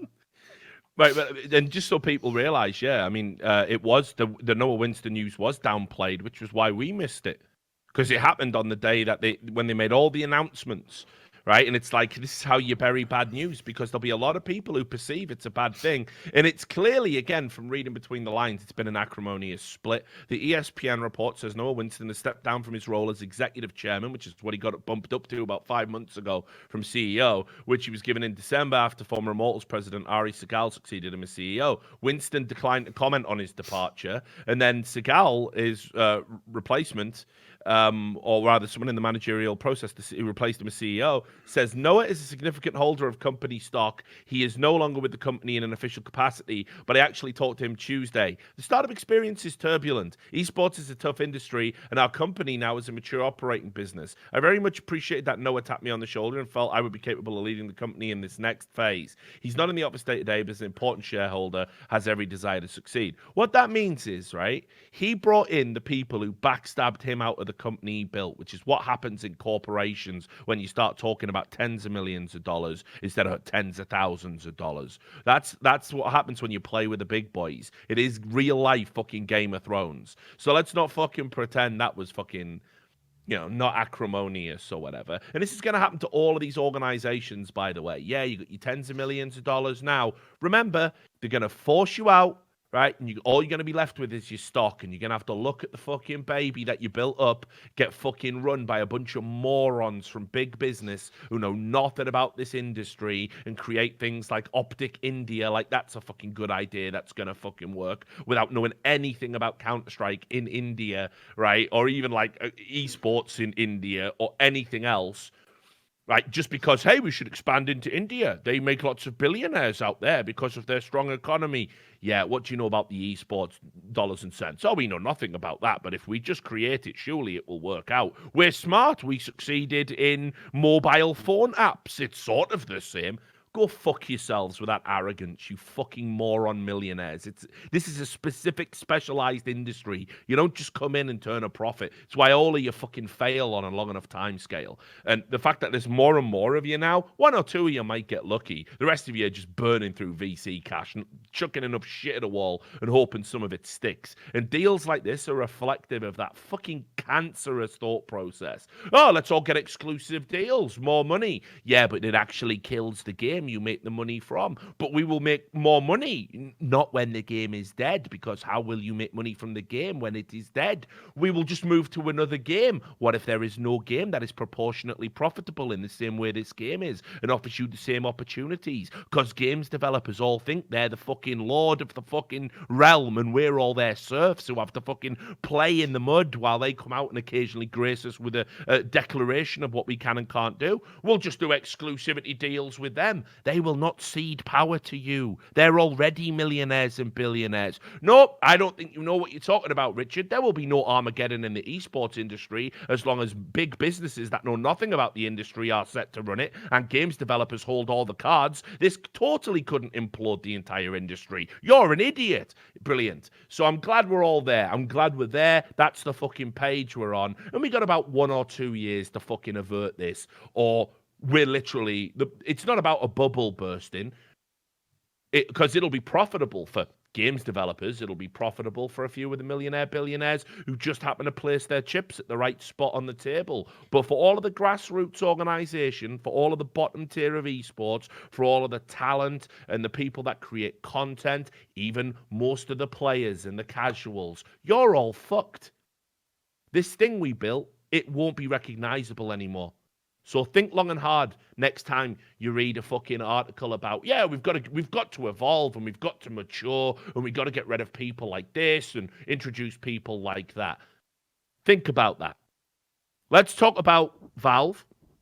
We can segue. They did something that was long overdue, and it's actually a bit of good news. They actually did what the Players Association called for, so Scoots himself had called for. I'm pretty sure me and you've tweeted about this. They've actually set dates for the majors, which is so fucking long overdue. This is the problem, isn't it? I'll just say this at the beginning. Yeah. This reminds me of every time Riot Games makes a positive change to the structure of LCS or Worlds or something. I always have to make this statement at the beginning, and people think I'm just being petty when I do it, but I'm making a very clear point here. This is a good move. This is almost universally a good move. Hence why it is frustrating that what is objectively a move you almost can't argue against being good only happens in 2019 when everyone told them to do it in 2014. Just as when LCS launched in 2013, I don't think you get extra credit for making the change I told you in 2013 when you make it in 2018. you don't get very much credit at all for that. If anything, you did the right move at the end, and the knock-on logical effect of that is you made the wrong move for 5 years. So you made 5 bad moves and 1 good. That actually has to be called out. So similarly, why does it take until 2019? This is what I mean about how there's no real process to contact Valve. Contacting Valve is like throwing a fucking penny in a well and making a wish. Maybe someone hears it. Maybe something happens. Maybe it happens anyway and you don't know if you were connected. But you feel like you have no control over it, and you really do feel like you are just throwing something out there and maybe one day it happens. Yeah, and look, it's like this is a good move. It is positive, but you're right. The positivity has to be tempered with the fact that we have a very different calendar, and probably it's a very different situation and a very different scene. If you'd done this, let's be reasonable. Let's say that in 2016 you realized all this shit was real, even though some of the straight fire events came in 2014, 2015.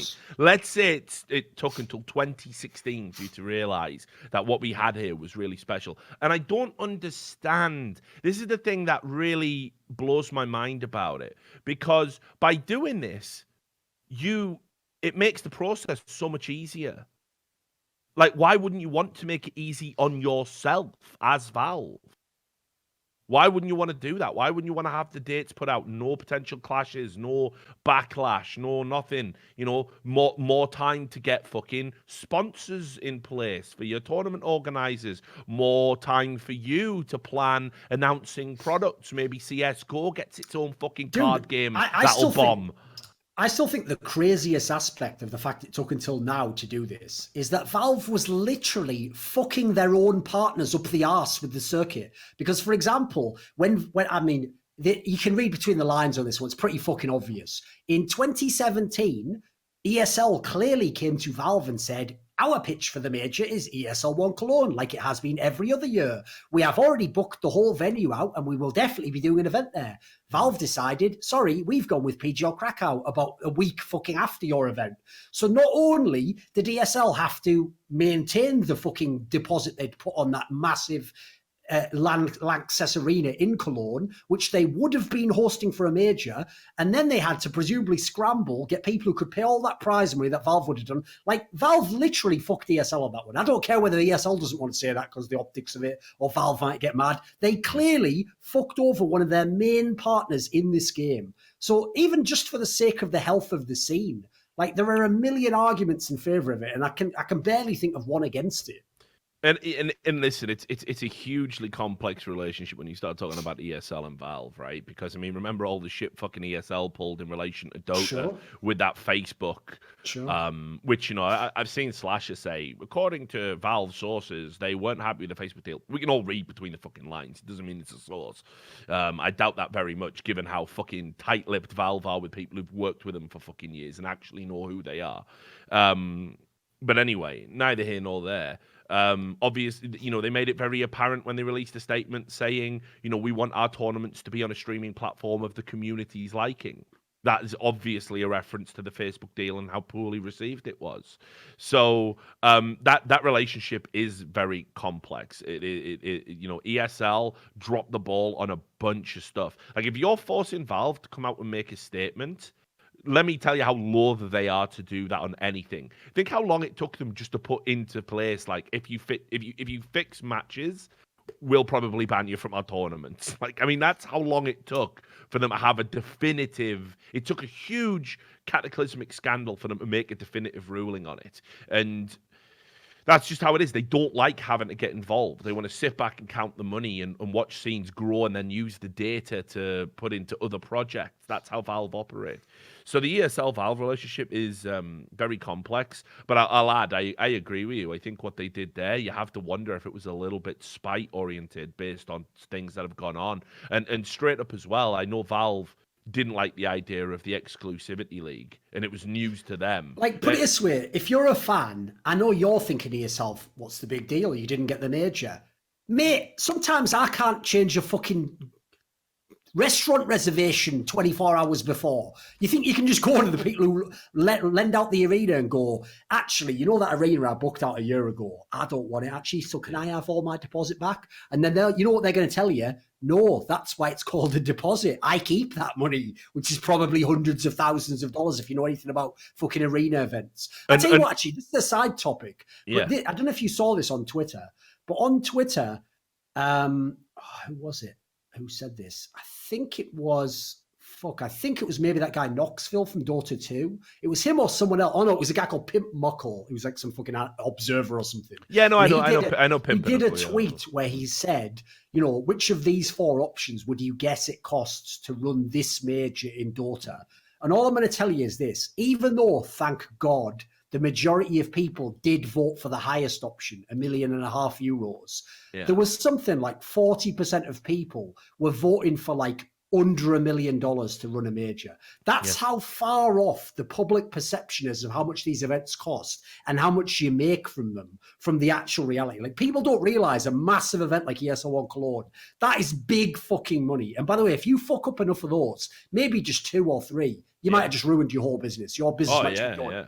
That's why, you know, because people don't realize it, that's why that Envy fucking COO got away with, like, just blatantly lying about that Dallas event turning a profit. Right. Unless they absolutely rinsed fucking Bud Light. Unless they absolutely rinsed them, there's just no way. I mean, you know, hiring that venue's $500,000 probably just by itself. That's before you get into the health and safety stuff you have to put in place. Well, you have to have a security team. Then you've got a catering team you have to have, because you've got to provide food. Then you need cleaners, because there has to be cleanup done, right? So you have to hire the venue cleaning team, people who keep the toilets stocked with paper towels, because you've got 4,500 people, not all of whom. Yeah, your costs to host a fucking event like ESL Cologne are like 5 times more than like if the Rolling Stones go and play a concert. Yeah, of course. Like, yours is higher than theirs, because the security guy's there for 4 hours, and the cleaning guy's there for 2 hours, and the fucking food's there twice a night. Like, people don't seem to realize the actual costs are out of proportion with what you make versus every other fucking entertainment industry. Yeah, and when you hire the venue as well, you know, because you're wiring up expensive light shows and, you know, all of that stuff, right? Which, by the way, you have to hire a specialized crew. Now, most companies sure have their own. I don't know how it would work for a road show like the Overwatch thing. But you've obviously got the people who build your own stage, but they're employees, so you can tack that cost on. But I mean, on top of that, right, like, then you've got the electricity that sort of goes into the venue. Maybe you need to make some internet alterations because of what our business is. So you need the high-speed broadband. You've got to have 3 backup options. Yeah, then you need a backup option. You've got all your servers in there, you know. Like, Mate, there's a story one time where there was one MLG back in the day where the internet went down and they had to run the rest of the event on 4G internet, and I believe that was one of those things where you're just paying like 10k a fucking minute or something mental. Oh, no, yeah. That sort of level that you can. And but the point of that story, by the way, isn't that they still made money. No, the point there is, because the event wouldn't end and you'd have ruined the whole optics of your entire business, you have to just take the hit and go, right, fuck, hiss all the profit against the wall just to make sure the event finishes and this shitty StarCraft 2 final finishes, so some cunt who paid $100 can go, good, I got my money's worth, thinking he's against the evil, faceless corporations that are his normal experience of capitalism. But in this field, even the most evil company like an ESL or whoever people would name as the evil ones are still full of people who are working on mad small margins, trying to make a fucking passion. I told you about the fucking Epic LAN I went to. Epic LAN in, like, where is it, Sam? Is it in like Harrogate or something? It's changed now. I don't know where it used to be. Yeah. I can't remember. I don't even know if Harrogate's a real place. Just pick some generic England fucking town or city, right? It's just in this small fucking town anyway. And they literally, right, had the entire internet to the venue went down. It's in the middle of fucking nowhere. So to make everything work, because they were even running like a League of Legends tournament, and people needed to be online for it, they fucking had to buy a satellite truck. This is Epic LAN. It's Epic LAN. They were trying to compete with iSeries. Think how fucking small that is. And then you have to hire a satellite truck. They didn't make any profit on like their next 3 events because of the costs of getting that one event over the line. I don't even know if they're still around. No, they Do you know what I mean? Just about. Just about. It is mental. It is mental, the costs that goes into these things. And listen, that doesn't give them carte blanche to act like absolute fucking scum. Obviously not, right? It doesn't mean you can gouge everyone like they're fucking doing in other certain, how shall we say, manufactured leagues with merchandise prices. Right? It doesn't mean you can do that and not be criticized. But holy fucking shit, the money has to come from somewhere. And unfortunately, right now, the best option that's presented itself is exclusive broadcasting rights or non-exclusive broadcasting rights, but maybe a pay-per-view event now and then. Maybe, you know, use your Twitch Prime to sign up maybe, and they do a deal with Amazon, or $4.99 just to watch an entire tournament in like high def. Like, just something. But no, everybody wants it all for free in esports. All free, all of the time. Fuck them all. And Facebook doesn't work for me, so fuck Facebook and fuck this and fuck that. And it's like, obviously, when you think that way, you are part of the problem. But anyway, that's a whole separate fucking topic. Bottom line with this, there's not really a lot to say. Valve should have been doing this a lot sooner. Controlling the dates, I think, is a really positive step for the health of the tournament circuit. I still wish we would go back to having an additional major. I wish that our scene would mirror the Dota scene in the sense of having a recognized circuit, because wouldn't that be brilliant, right? If we had like it, this is how you fix the blast problem. And who knows, maybe Valve will do this, because Valve got pissed off when ESL tried to create an exclusivity league. And if you want to know just how deep ESL were in doing it, right, Valve have a corporate holiday every year where they go to Hawaii. And it's all paid for by the company. And it's like a 2-week holiday in Hawaii. All Valve employees go out. Everybody at the company gets this. It's in their handbook, I even think. It's like corporate mantra. It's not just like Device where he's taking the week off because he's sick. No. ESL waited until all of Valve employees went on that Hawaiian holiday, then went to the Twitch offices with all of the other parties and all of the team owners to basically pitch this exclusivity league. They even had their like potential sponsors in the room with them at the time, right? So naturally, like when Valve heard about this, because I broke the story, so some motherfucker was on a beach in Hawaii went, "You fucking what?" So imagine how pissed off they are. Not that you've just done it, you did it while they were on holiday thinking it wouldn't get out. Like, so yeah, obviously, but like what they should do is, if they want to stop people like the Blast and stop all this exclusivity bullshit, let's have an international. Let's have the big one.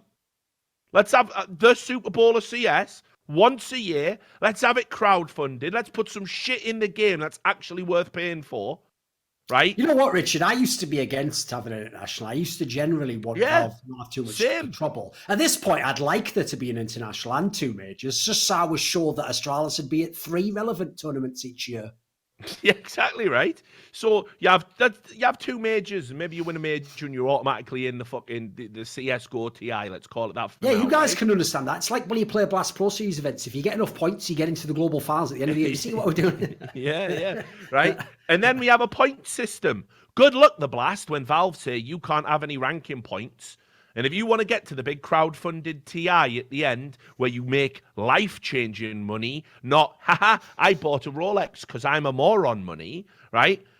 You have to go to these tournaments now. Suddenly, all of Valve's partners... If you had an international with the money that the international has, and you put in a Dota Pro circuit to make the points to qualify from real events, that automatically takes care of this problem without fucking anyone. Exactly. That's what I'm saying. It doesn't fuck anyone. You just... Valve just awards the points. Just like the rest of them. Yeah, of course. Yeah, you can choose not to go. Hey, maybe Blastralis, when your company says, contract, you must come to the Blast events, but we didn't get any ranking points this year. Maybe you might think twice about what you're complicit in, right? When you sat there watching fucking Simple fucking making $5 million for winning 1 best of 3. Maybe then, right, you might fucking think about it like, shit, we could have been in that final with the best team in the world, but we did get all them best of 1s. And we did win all of the Blasts series. Yeah, brilliant.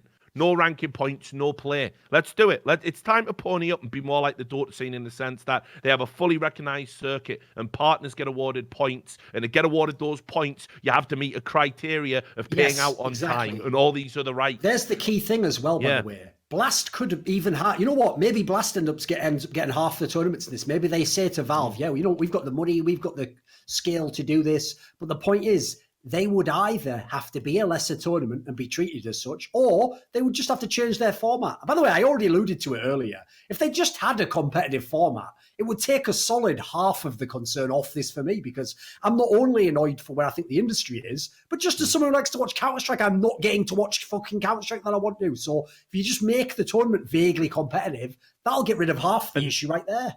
Yeah, and listen, I never thought I would have to advocate for this, because my boy Jin, who helps put the Richard Lewis show together, he understands, the Dota scene is kind of fucked, because you do only have tier 1 organizations, and then pretty much all the tier 2 tournaments that either don't have ranking points or have a few amount of ranking points, they struggle, right? But understand right now, if we allow the Blast to implement what they're implementing, tier 1 CSGO is fucked. Yes. So to save tier 1, maybe we'll have to cross the bridge of trying to fix tier 2 when we get to it. But Valve, for me, this is where you're ripe and you have to intervene, and you have to start creating a recognized tournament circuit where the partners that are doing things that are detrimental to the health of your game are basically, we're holding away the toys. You don't get them. You don't get the in-game merchandising. You don't get the team skins. You don't get, to be part of the circuit. The top teams won't be playing at your events. They'll be playing at the ones we deem worthy of getting points. You need to raise your game. You need to appeal to us. It's the only time I'm going to advocate for a developer sort of having that level of control, because Valve's the only company I trust to wield it to any degree of sanity. Riot, Blizzard, Psyonix, Epic, they've all shown in different ways how they can be a little bit too controlling. Valve very often go the other way and aren't controlling enough. Unless, of course, we're talking about fucking with their money in China, but that's a separate thing. Let's talk about IEM Sydney, right? Before we run out of time. Let's start with Liquid winning IEM Sydney. They got a big tournament. Here's the problem, Duncan. To me, I don't know if you agree or disagree. I saw you made a video about it. I didn't watch it because I thought I'll get it to you. I'll get it from you, on this. I think this is meaningless. I think it is absolutely meaningless. I think all the Liquid fans and all the people who are out there, Sponge is usually a very grounded guy, and I love Chad, but I saw him do a tweet going, does anyone think Liquid are the people's champion? I don't know, first of all, why they would be. Huge organization that spent a lot of money to basically choke repeatedly in finals over and over again. Why would that be the people's champion you fucking you choose? If it was NRG or someone, all right, maybe. But let's just assess this fucking tournament. I know, he has really misunderstood how much the fans really only care about winners. If anyone wants the best example ever, I'll give you it right now, which is in MMA, John Jones has broken the rules explicitly more times than maybe anyone in history. He is still more popular because he wins than Daniel Cormier, the person who's done incredible things over his career, but lost to John Jones, and by all accounts is the nicest guy ever. Because Cormier lost, people's opinion on him is sort of like, yeah, fuck him, I'm not really in on that. Whereas the other guy could basically be fucking their mothers in front of them, and then they go, but he does win the title though, right? Yeah. Go John, yeah, come on, baby. Like this is fucking unreal, isn't it? People don't fuck with people who come second. They just don't. They don't. I just want to add as well, as someone that was recently at the UFC offices, we don't endorse the idea that John Jones is a necrophile. He's just a massive piece of shit and an irredeemable cunt. Yeah. And you have no integrity for working with him. Yeah. That's Duncan's bit. That's my bit. But anyway, so look, let's just assess who was actually at this tournament to begin with. Obviously, as is becoming de rigueur, no Astralis, but there was no Na'Vi, no Ents. So immediately, that's out of the top 3 teams, 2 of the top 3 aren't the there. Only top 5 teams were Liquid themselves, FaZe, but obviously Nico did not make it, and he basically is FaZe. So when we remove that, basically just Team Liquid. Now, here's the thing that's interesting. Once you get the top teams out the way, it was very well attended. Between positions 6 and 11, you had almost everyone, basically. So basically, what we're setting up here is, despite the fact the tournament itself has all the trappings of a big tournament that could be one of the best of the year, it basically, Team Liquid beat the only team in the tournament that was a top team themselves to win the tournament. That's it. Yeah. Aside from that, yes, it was competitive, but logically, Liquid should always have won this. Yeah. Yeah, exactly. And it's like, if they'd made it to the final, and they made a right fucking meal of beating Fnatic, if they'd made it to the final and lost this, oh man, I mean, the embarrassment, honestly. Like, I saw a lot of people high-fiving and saying this is great, and oh wow, we finally done it. We got a big one. We got an IEM on the board. But this is such a devalued tournament, and it's a shame. Listen, there's a general point I wanted to start with, but I kind of forgot. But I'll just mention this. One of the things ESL understand to make your event successful, and to make it appear as successful, is you have to absolutely pander to the fans, like wherever you are. You've talked about this before. Whichever crowd you're in, it's the best crowd in the world. Look at the passion, constantly showing, instead of the action, a fan holding up a sign, or That is my favourite, by the way. If the crowd all chant like "you will die" and spit in your face, you go, fuck, that's going to be hard to sell. They're very passionate, though. Like, that really is the fucking spin, isn't it? Like, it's unreal, isn't it? But listen, I'll be honest. Like, I thought the Australian crowd, which a lot of people were praising, I thought, to me, it got to the stage where it was just fucking borderline obnoxious, honestly. It was just like, all right, we get it. You're all funny guys. You're all doing the chants. You're all, saying fuck you and haha, you've said fuck you Overwatch and all of that. But I think by the last day of the tournament, I still don't get why that's cool. Like, here's the weird thing about that. I see it totally opposite, Richard. I don't think, wow, football chants at my stadium. This is proof esports is huge. Yeah, exactly. Why would they be chanting about a game they're not watching while they are sat in a room watching the game they claim is their favourite on the stage? Yeah. The fact they're even talking about another game is a bad sign there. Like, I'm not watching fucking Game of Thrones going, I really hated Breaking Bad. Don't you, Alexandria? No, it's just... It's okay to get your dragons. I already need that show to be here already. I can't. I know, man. I know. Like, and no trouble will come of it. I know. We need a Game of Thrones special, man. Yeah. But anyway, like, it's just it just got to a point where it was like, and listen, I don't even mind the WWE style theatrics they do with Henry and Sponge, and it was That's nice. fair enough. It's yeah. It's entertaining. It's something different, and they really go ham in Australia because the fans really get into it. By the way, I don't know how many digressions we should take, but I have to say this because I'm just real, right? Oh, no.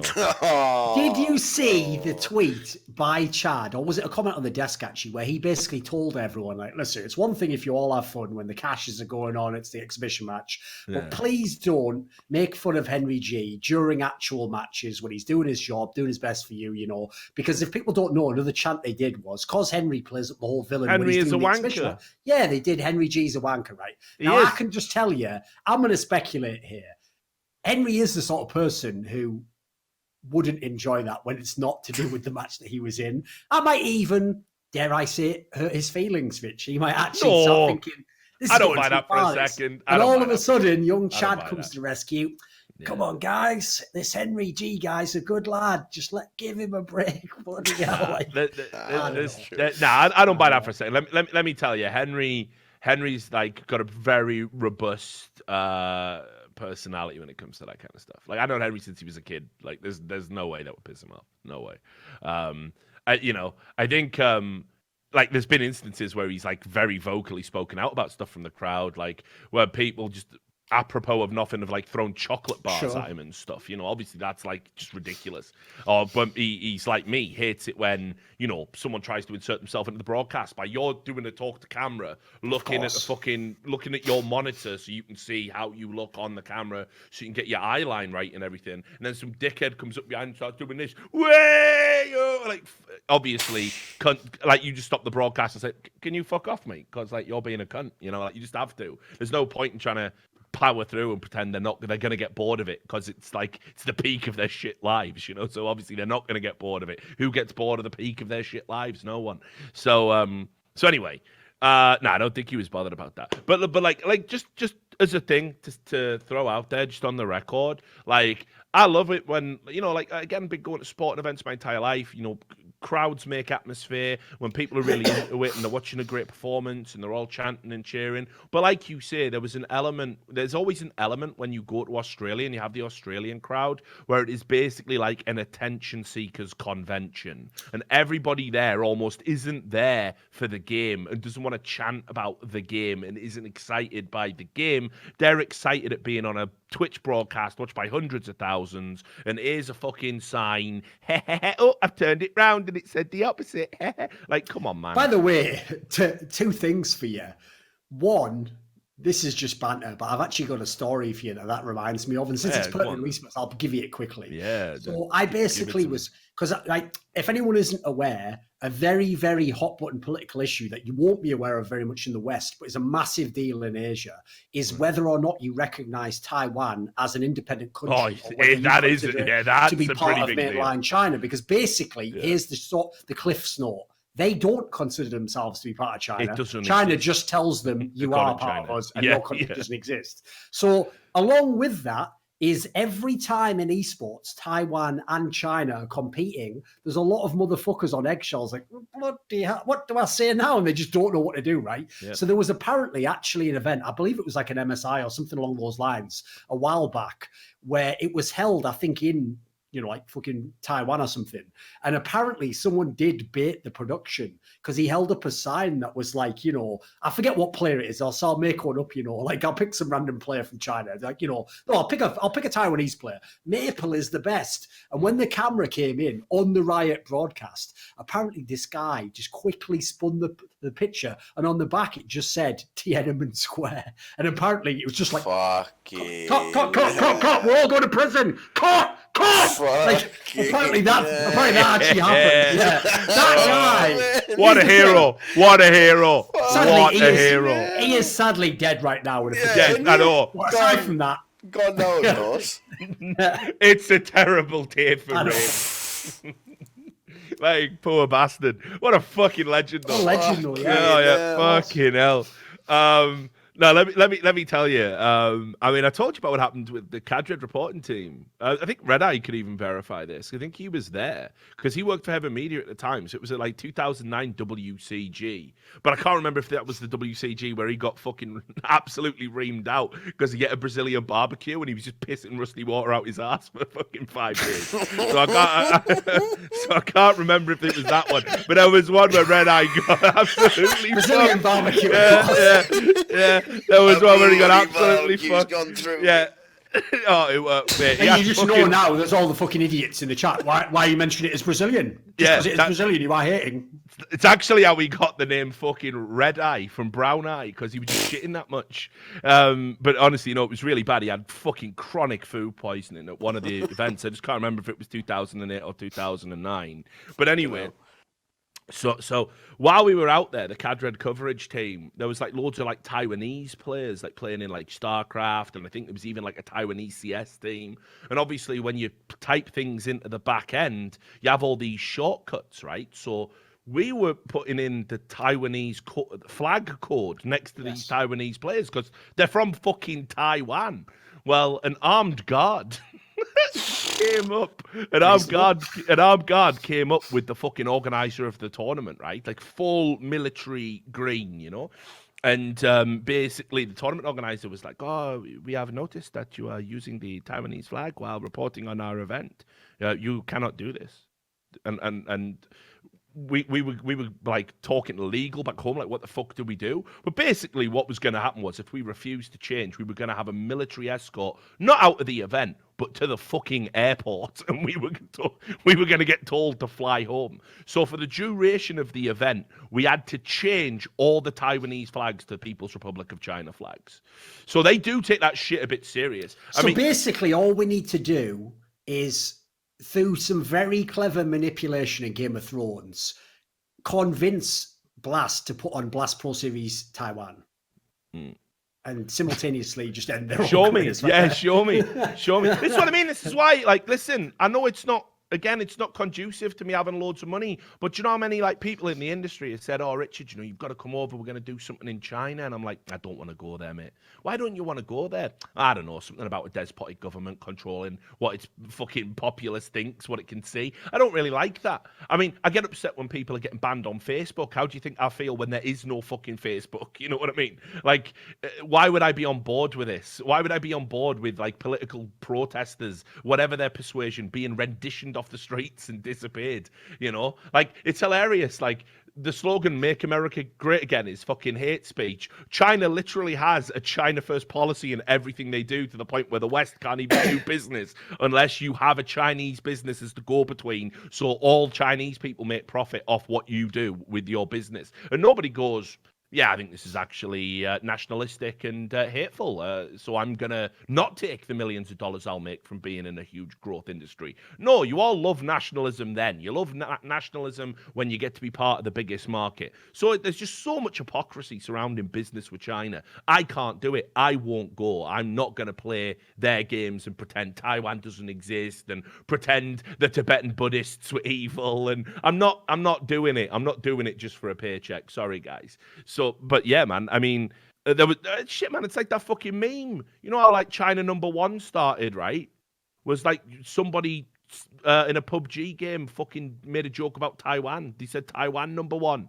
And it just triggered all the Chinese players on the server. Fuck you, China #1. Everyone went mental about it. Like, it's like, so even the people that are like, listen, if I could just lift the veil from your eyes for, 2 minutes, you'd realize what the government is doing is bad to you. But no, you can't, because they've got this complete despotic government from the top down. It's why I didn't like what happened to James too. Good. I mean, it was risky as fuck. He was mental, making jokes about censorship in China on a Chinese broadcast. The fucking balls of that. Like, he actually got it fucking off lightly from that. I don't think he realizes how bad that could have gone. No, fucking. Like, honestly, Too Good must need fucking help smuggling those massive testicles into his jeans every morning. It's fucking mental that he did that. But yeah, I just have no interest in, like, I want a strong Chinese esports scene for what it does for us globally. But let's not pretend that every Western company that talks about issues in America and issues in Europe completely ignores far worse disgraces going on in China right now for the fucking one true God. You know what I mean? Money. So anyway, Let's talk more about Liquid. By the way, on that one, I remember basically the basic opening question you were going to ask was like, does it count? Because that was what people had. Yeah, exactly. Here's the problem: it does and it doesn't. So it doesn't in as much as they did not beat a top team to win this tournament. Like, that, by definition, is like, put it this way: if you gave Liquid a choice tomorrow, which title do you want? You can keep the IEM Sydney one, or you can trade it for any of the other big actual events you played the final. They're taking any of the other ones tomorrow. They're taking EPL, ECS, ESL #1 New York, for everything. Every other real one they would have taken over this. It's the least valuable of the big finals they were in. But the one aspect to which it does count is not an entirely meaningless one, which is, Liquid had just never done it. Whenever they were in a tournament like this in the final, yes, the majority of them had lost to Astralis, but they did lose one of them to Mouse Sports. They just couldn't win no matter who it was. Like, the Mouse Sports one was the one that decided it for me, because when you lose to Astralis, I can forgive that.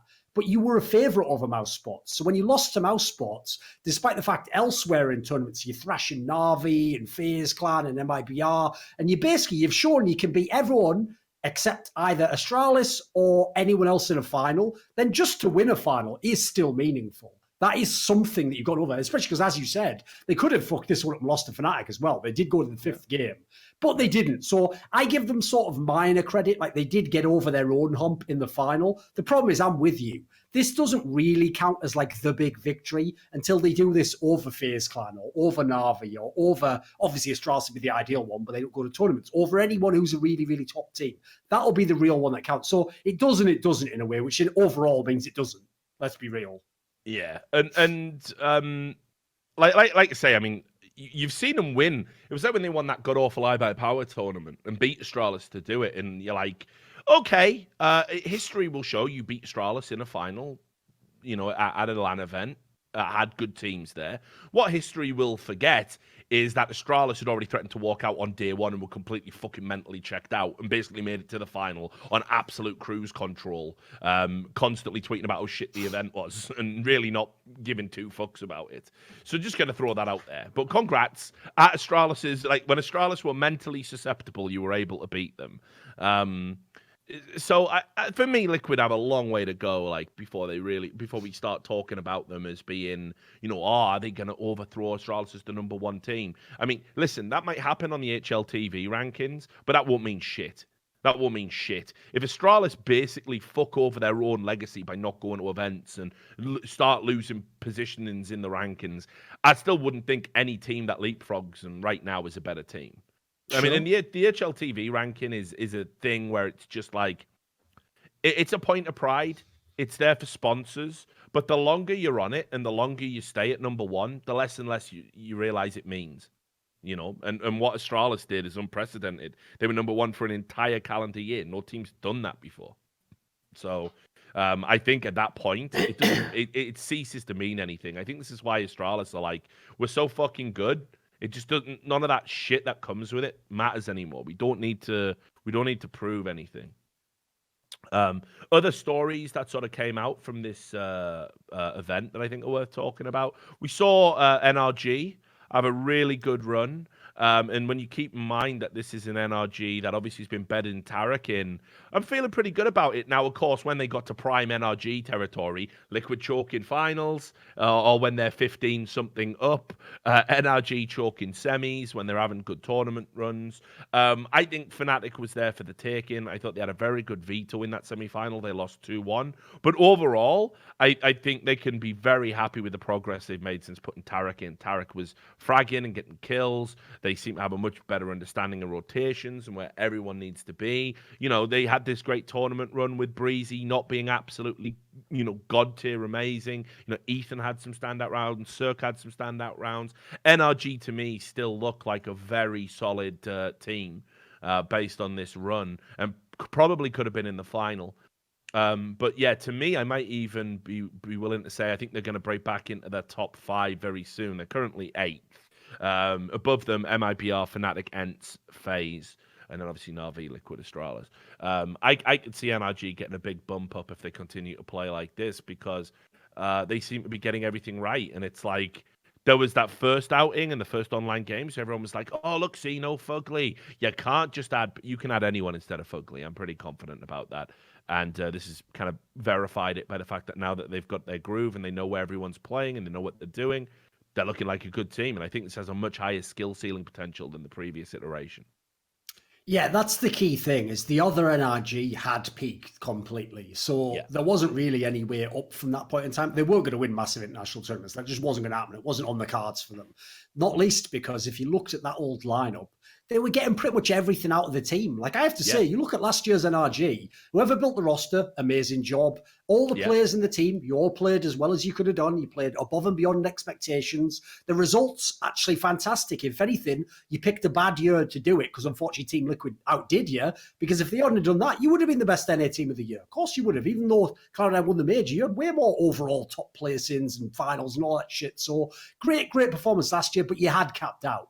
Now, this was a gamble that obviously was a gamble worth taking. A very good player, someone who's already a proven winner, and you take a bit of the kind of slack off the others. Like now you make it so that you've already immediately maintained the same level, but now you have the potential to go further, like you're saying. So for me, I think this is a really exciting team. It's got loads of skill, got a whole bunch of different players. So I could even see like switching up roles and positions as the months go on. You're not just going to only have one option from each player. And crucially, not only are you playing all these European teams close, but the map pool for this NRG team has been really good. They've literally played everything. Yeah. So yeah, I agree. Even right now, solid fucking team, nice team to watch even, but the potential is big. Like, what's crazy is you really could have 2 NA teams in like the top 4 in the world if everything goes crazy. Oh, undoubtedly. I think that's a real thing that could happen. Yeah, I think if they meet their full, and one of them isn't Cloud9. Exactly. So it's even more remarkable in that sense. Let's talk about Fnatic as well. Made it to the final. As we said, it went to the 5th map because obviously they do best of 5 at IEM Sydney. Let's talk about what happened with Star Series to bring that in there as well, where Fnatic also made it to the final before being 3-0'd by Na'Vi. I got to say, we did an episode of the podcast, like however many, probably a month and a half ago, 2 months ago, ago, 6-7 weeks ago, and we were talking about how bad it was. It was after they'd just been 16-0'd. They'd gone to China WESG, really underperformed. Flopped against teams they shouldn't be losing to. Then they followed that up by getting 2-0'd by the Mouse Sports team that had literally just been put together that week online. And we sat here and we said, Exist is a liability.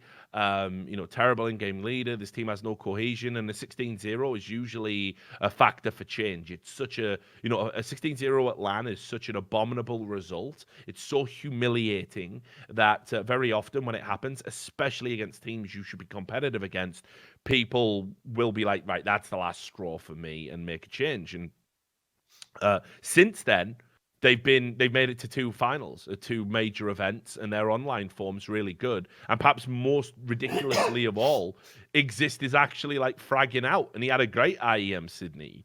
So, I don't even know how to assess this, because it feels like an aberration, but we're talking over 2 tournaments and online games. So there's proof that these things are consistently true. 2 runners-up spots at 2 big tournaments for a team that was getting banged out at fucking WESG. Unthinkable. And they've turned the corner super quick. I'm always inclined to be a little bit frustrated, like, well, why couldn't this be happening sooner? Why did it take you having your fucking arse absolutely fucking spanked in front of everybody to make you pick it up? But I guess the key component isn't just Exist not being useless anymore, but the emergence of Brolan, which we've been saying for a while. You can see he's got all the components to be a top player, but he's very young and he's struggling to put them together, and he needs leadership and guidance around him to help him do that. Well, he's finally put it together, and I think we all saw that at IEM Sydney. I think Brolan had some unbelievable maps, some unbelievable tournaments, unbelievable series, and this to me was like his coming out party. When you consider Fnatic in the final, Twist didn't have a very good showing. All of a sudden we're not talking about when's Brolan gonna come of age, when's he gonna be able to be mature in a competitive sense. What happened here at Sydney, and I'm very excited to see what happens as we move forward. Remember, this guy is 16 and he's playing in best of 3 LAN finals at the biggest tournaments in the world. Remember that next time you tell me that Doc is the best player. The best young player out there, right? We've already got players that eclipse anything that guy is going to do. And they deserve your support, and you should be interested in them, and you should be welcoming them to the scene and making them bed in. So I don't know if you want to talk about Brolan specifically, or maybe you have some thoughts about Fnatic. I'll just give my thoughts on Fnatic. So the thing I would say is, if you go back to when we made that episode and you watch Fnatic play at WESG and you look individually at each of the 5 members, you would be absolutely justified saying this team will go nowhere. Like this is not a top squad, because crucially, it lacked even the pieces to be the best team. Like they had Crims was a monster. Everyone else pretty much was like underwhelming. Everyone. Twists was underwhelming. Exist, obviously, you don't expect much from him anyway. Or you look at someone like, Brolan's like only just turned 17 now. So again, you don't expect him to carry the team. JW's JW, a massively inconsistent player. Well, the one factor I would say that is the catalyst that has made this team way better than I thought it could be from its constituent parts is the actual aspect that's always made Swedish Counter-Strike relevant, which is team play. It's the way they play with each other, which is why, on one level, even though it's not how I would build a sports franchise, I sort of do get why there is a divergent line of thinking that all the Swedish teams follow, which is that the number one thing you have to have is like a good cohesion in terms of morale. They think that's like the wellspring from which all success comes. They're not entirely wrong. If you can get that and you have some good players, yes, now you've got a great basis for a team. The problem they have is there have been times in history where they went for that move and got the team that all liked each other but didn't have the right pieces to actually win in Counter-Strike. So even though I don't think personally this team can like I don't think they should have won either of these events, Star Series or this one here. I don't think they will win a really big international tournament. what's great is the team play for the last few tournaments and the form as a result has been real nice. They've been competitive against everyone. Then you look at the players, like you say, Brolan is gradually climbing the ladder. He's still not a super star yet. He's not Nico or Simple when they came on the scene, but he's a pretty good player who clearly is going to be the future if he continues like this. You look elsewhere, you have Twist. I don't think personally he's done very much. I think he's kind of a bit of a waste of time, but whatever, they don't have many options. Like you say, Exist actually at the moment, loath as I'm to say it, I know. He's probably performing beyond even the numbers. Like, his numbers aren't crazy, but if you watch these tournaments, the guy has like one good clutch every game. No joke. Every series they play, he has a big clutch that he wins. Now, if you're in-game leader, in theory, isn't supposed to be a big fragger anyway. Gets you one really good clutch every series. That's pretty fucking good, actually. Then you look elsewhere. JW's form has been way better than it's been in years at this point in time. These last two tournaments I've seen him play, he's been way better. And he's another player where his form goes beyond the numbers. The numbers look like pretty good fragger. No, he's doing JW shit again. This last tournament was mental. Because since they played 20 maps, I'm not exaggerating, you could make a 5-minute long movie just of JW at this tournament. And people will be like, was that his entire career in that movie? Like, that's how nuts the shit he was doing was. Fucking ninja diffuses, knives, winning impossible 1v4, like ridiculous shit. So I think his impact even went beyond the numbers.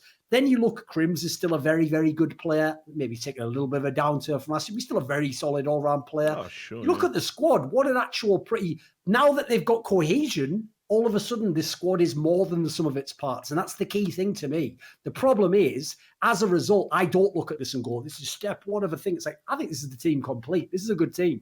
It's only a top 10 team, admittedly, but put it this way, they're probably one of the most fun teams to watch at the moment. Every match they play seems to be really exciting. It doesn't matter who they play. Every game, they're matching up well. So I don't think they're going to be a top team. I think this is actually probably peaked. I think they're probably more like a semi-finals or a quarterfinals team at a normal tournament. But fair play to them for absolutely proving us wrong and somehow rehabilitating the team with no roster moves. That is fucking hard to do. Yeah, so and I'll tip my hat to them. Yeah, so I got to do the same, and I was adamant, convinced this roster just couldn't work, and certainly couldn't work while Exist was at the helm. Again, it's always a little bit frustrating when you see players like pull this shit out. Like, you had to hit rock bottom to bounce back this high, but you have to credit people when they do it. And obviously, look, there's a little bit of fortuitousness in the run, because they did have to play Greyhound and they did have to play Chiefs, and those games weren't particularly... They also had an easier run at Star Series, by the way. They got the side of the bracket without all the favorites. Yeah, exactly. So there is a contextual component to it, and, look, they gave a map away to Chiefs, they gave a map away to Greyhound. That's not a good look. That's not winning clean, but you still win. And I think the point where you have to really fucking, tip your hat is the series against NIP, which I thought was a fucking fantastic series. That was like vintage Counter-Strike. If people miss that series, go watch the VODs. It was such a good game. Like, sure, it starts out with a 16-9 on Cash, but then you have 2 overtime games on Overpass and Dust 2. Amazing clutches, amazing moments. Forrest nearly gets 100 kills. JW nearly gets 100 kills. Brolan is fucking styling on the veterans. Even Dennis is good. Even Exist is good. It was classic sweet on sweet action, like, you know what I mean? And I don't mean the kind you get on Pornhub.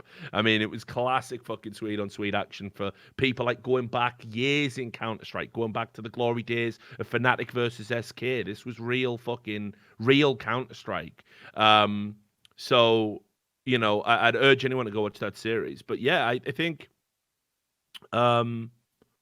Yeah, I honestly think Fnatic I've got a renewed respect for them and what they've achieved, and maybe it can work, and maybe Exist can get them to a few more finals. Hell, maybe they can win a tournament in 2019. So, who knows? We'll have to wait and see. In terms of disappointment and stories that aren't so great, let me just pick it out. Oh wait, no, there was one other positive. Mouse Sports. Got to tip my hat to Mouse Sports. First major tournament outing, and answered a lot of questions about the lineup and its future and where it's going to go. And again, the big story that comes out of that is obviously, Rops is back. I think he had one bad series by his high standards the entire event. But this kid Frozen, man, like a lot of people again alluded to him being potentially an onliner. A lot of people alluded how would he cope once you're on that stage and the bright lights are in your face and you got hundreds of thousands of people watching you play your games. He played so fucking well for his first big LAN tournament, and Penguin's gone. Don't worry, we'll keep going. There he is. Oh, Did Discord do its 2-hour kick out? Just the old Discord thing, yeah. Yeah, no worries. So again, another 16-year-old, much like Brolan, having sort of his coming out party and showing everybody I'm a real fucking player. I can do this at this level. And yeah, just a joy to watch. A very exciting team. I'm really enthused about watching Mouse Sports in 2019. I think this roster has a lot of potential if they can build on this. Obviously, they haven't been to enough lands yet to really go too crazy on the predictions, but I would echo a lot of that. Like, as expected from a Carrigan team, it's literally just hit the ground immediately running, already operational, already has a map pool, already has players who are playing better than they have played last year when they didn't play with Carrigan, such as Frozen, who immediately has made his entrance to the top scene. Yeah. Rops has got a level of form that I haven't seen for like a calendar year at this point in time. Like, it was beginning of last year, he was still a good player. So, like, generally, yeah, I can't know how good it's going to be overall, but I think it's really positive signs so far. Like, I've seen nothing that would like dissuade me at the moment. Like, this looks like a team that's definitely a top 10 quality team. And beyond that, I mean, that rests on people like Frozen's shoulders. If he can do this sort of stuff against the top teams in the other tournaments, they'll be a top 5 team. That's a realistic window for this squad, because you look at the talent they've got and they've already got most of it online. There's not that many sort of like X's and question marks in the team still to be waiting for. And, look, we also have to appreciate they haven't had a lot of games. I mean, they came into IEM Sydney having only played in the ESL Pro League, where they have lost once, I believe. They lost to Vitality in a best of 3. But, they've beaten, Fnatic, they've beaten Optic, they've beaten North. So they already showed that online best of 3s, we can get it done against teams that are in that, top 15, there or thereabouts. So that already says we've got this caliber. Now, the thing is, we haven't even entered Carrigan's prime time yet. We haven't even entered into the period where Carrigan will literally, take over and really start to get the work done. Basically... That should be the next couple of events, basically. Yeah. Exactly. Now it's the one where we bounce back, and we've got something to build on. This is where Carrigan gets to take all these demos and see all the mistakes you were making. And then in his very friendly, gregarious, almost parental way, say, look, we can iron these out. Is it this position you're playing in? Because every player has told me he does this. Because he said, I'll just completely rebuild the tactics if you honestly believe you're never going to be able to play there. And he does things by committee, and this is why his teams shoot up. And then when he's too nice, he gets fucked out of his team. But like the next 2 tournaments for Mouse Sports, watch them go. I'm pretty sure they're going to fucking take some major scalps. And it's going to be... dark horse for sure. Yeah, absolutely. Right. Anyway, is there anything else you wanted to bring up from IEM Sydney? Let's have a quick look. Was there any other storylines? I don't think there really... I mean, the only one I'd really throw in maybe is like Renegades ended up getting eliminated earlier than expected. Bit disappointing. But then again, you know what's hilarious is I think they themselves even cited jet lag from having to go home. Which is like, you can't really do that, guys. We have hosted a fucking tournament in your country. Like, if there's one complaint you can't make, it's jet lag, surely. So even though I acknowledge, yes, obviously that is a problem, that is a bit of a tough one. And the reason why that's also an issue, by the way, is because this is a tournament they needed to do well at. Because if you saw recently, it was announced that like Gratisfaction isn't going to play at the next. I think he's not playing it. Is it Pro League or one of the DreamHack Masters? One of the 2 he can't play at because his visa got denied. So unfortunately, they're not a team that's going to get a run at all the big tournaments, and that's not even because they have some sort of shady fucking deal with Blast Pro Series. And yeah, I keep forgetting that the ESL Pro League is a LAN now. So apologies, yes. That isn't even online. No, that was a LAN. Yeah, that was at LAN. So thanks for correcting me, Chad. Yeah, we should talk a little bit about our boy Yanko. Obviously, we alluded to. I mean, this is why I didn't put any pressure on FaZe and where they finished. But this is again what I've been trying to explain to people about Yanko, right? Like, he hasn't played for a long time because he was an observer, then he was talent, now he's a coach. So when he plays, he only plays for fun. He hasn't played like any serious competitive CS for years. Found himself put into the deep end, which, of course, famously we know Peacemaker pussied out and cost the fucking team their spot, their dream, because he didn't want to fucking humiliate himself. So imagine a coach coming in and basically being in that same position, at a massive tournament, playing for a massive brand who are down in the doldrums right now and trying to fucking find some form and replacing the fucking solo carry of the team. Yeah, exactly, right? Like, it's pretty fucking tough. It was tough circumstances. Well, Yanko had some fucking really good rounds. He did about the best you could ever have imagined. Oh, yeah, for sure. And I think it was even one series where he actually outperformed Rain, which is, probably is going to give some stuff. It is a shame they lost to Greyhound. Yanko did come out and say, like, I cost the team, single-handedly because they didn't play good enough. Again, statistically, was only just behind Adrian in that series. Rain was going nuts. And yeah, I believe FaZe with Yanko could honestly beat Greyhound and maybe buoyed up a little bit by the home crowd and just that lack of cohesion that FaZe has at the best of times, let alone when the coach is actually playing. But like, gotta fucking praise how well he played. He had like 2 fucking 1v3 clutches or something. Like, it was mental. So if anybody ever doubts his mind for the game, yeah, what do they think he did it from? He's fucking practicing the game, is he? Yeah. And there you go. People are like, yeah, he 1v4'd NRG. Like, and then he had a Deagle 1v3 on Mirage. Yeah, like, legit. Like, it takes balls to do what he did. And by the way, as a quick aside, smiling all the way as well. If you know how modern teams work, some modern teams, even against real lineups, like for example, Na'Vi and Zeus, tried to isolate the bad player and pick on him over and over again. You think no one was trying that against Yanko? Of course they were. It didn't fucking matter. The point is, you can't hide people in Counter-Strike anymore. Yeah. So yeah, just mad credit for him and what he did, and I'm not judging FaZe on this one because it was terrible circumstances to come into a tournament, and in a way they the fact that Yanko played as well as he did, it sort of makes it a net positive that if you're ever in a ridiculous situation again like this, where maybe a visa's going to be delayed, you at least can put Yanko in and maybe stall out against weaker opponents until Nico does get there, or whoever's getting visa fucked this week. Anyway, look, let's start to wrap up the show, and that means it is time for our $100 Patron questions. We still haven't fixed the whole make it $50 thing, did we? No, I changed it, but we haven't got any yet. I've asked a few of the $50 patrons in the chat, but apparently no one's asked me. Right. Even if you lower the money bit, still no one's asked. No one gives a fuck. It's a way to get on the show, guys. It's a way to be part of the CS scene,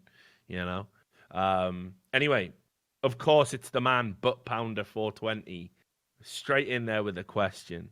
It's about lubrication. No, it's not. How many frequent flyer miles, this is for you, Duncan, do you rack up yearly from having to live in Amsterdam, but also rent-free in Slash's head? Funny sentiment. Obviously nothing I can actually answer. Yeah, of course. And then he does have a real question. Useful question. Yeah, he does have a real one. Here is a joke. What do you think? Which region is the strongest in CS right now in terms of raw talent?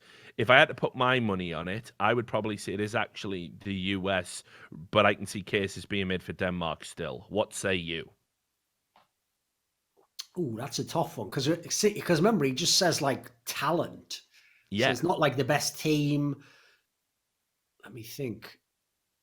Because actually, people are going to meme, but North America has a fucking lot of talent, of course, especially if we're not having to talk about them being in the best team or whatever. They have loads of really good players. So North America would definitely be really up there. I guess if we're doing country, it'd be USA.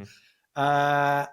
Again, it depends how we're going to split it up. Is it country or region? Because if we're going region, fucking CIS region has to be considered immediately. Yeah. There's a billion Russian people playing who are good. He says that too, yeah. I see why he said Denmark. Denmark obviously has a lot of acknowledged top players. I think these would be the top 3 at least. It's just whatever order you want to put them in, pretty much, right? Yeah, it's really tough for me. I feel like CIS might actually be the right answer. CIS, but the problem is, I'm having a sort of guess on that one. Like, I don't really know how good a lot of those players in the lesser teams are. I don't see them enough. USA might win, actually. Maybe USA is the best, because if you want to talk just like pro-level players, they must have like 50 or something.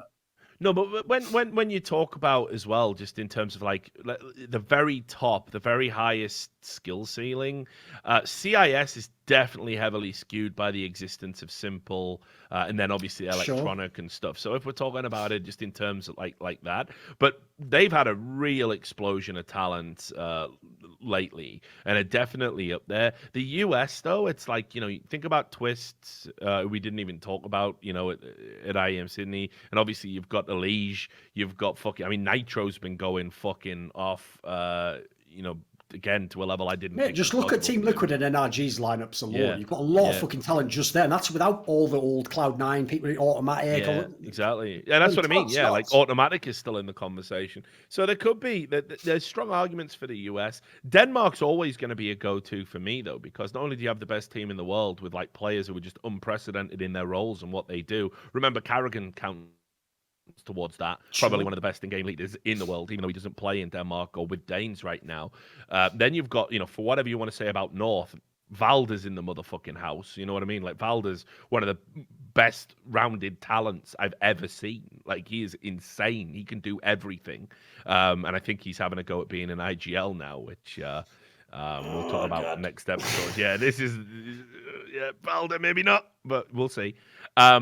So when you start looking at Denmark, and I mean, like, again, MSL obviously still in that equation. You know, the some of the config, guys, config. You know, it's and that when you consider Denmark would have to be part of like if we're talking region, right? Then Denmark isn't a region; it is a country. So they were part of like the Nordic Scandic region, and that would include all of Sweden. So we get Broland, we get Krims. That would include Norway. So we get Rin, and Vendetta. No, just kidding. Per capita, Denmark wins. That way. Yeah, exactly. Considering it has a population of 5 million people, the top tier Counter-Strike players it's produced from that talent. Well, we're comparing them to literally both sides of the entire Cold War.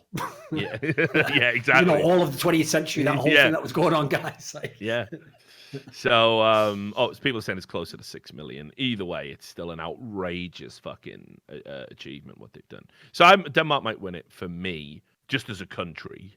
But it's interesting. And people are saying, rest in peace, France. Ain't like that no more, is it, guys? Yeah, and even there's a big drop off, right? No, massive. I mean, like, obviously in Source, it was embarrassing how good every French player was, and you know, to a certain degree, they were always kind of dark horses. There was like, I want to say when that Millennium side was around in 1.6, you know, they had some. They won a major once. Emulate won a 2007. Emulate, that was it. Yeah, 2007.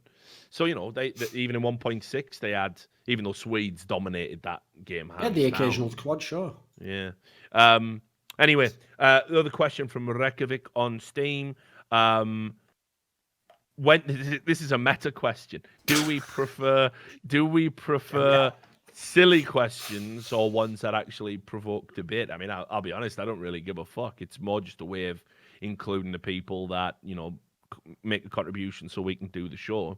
So you can ask anything you want. We'll answer anything, as exemplified by the fact we're answering a meta question about questions.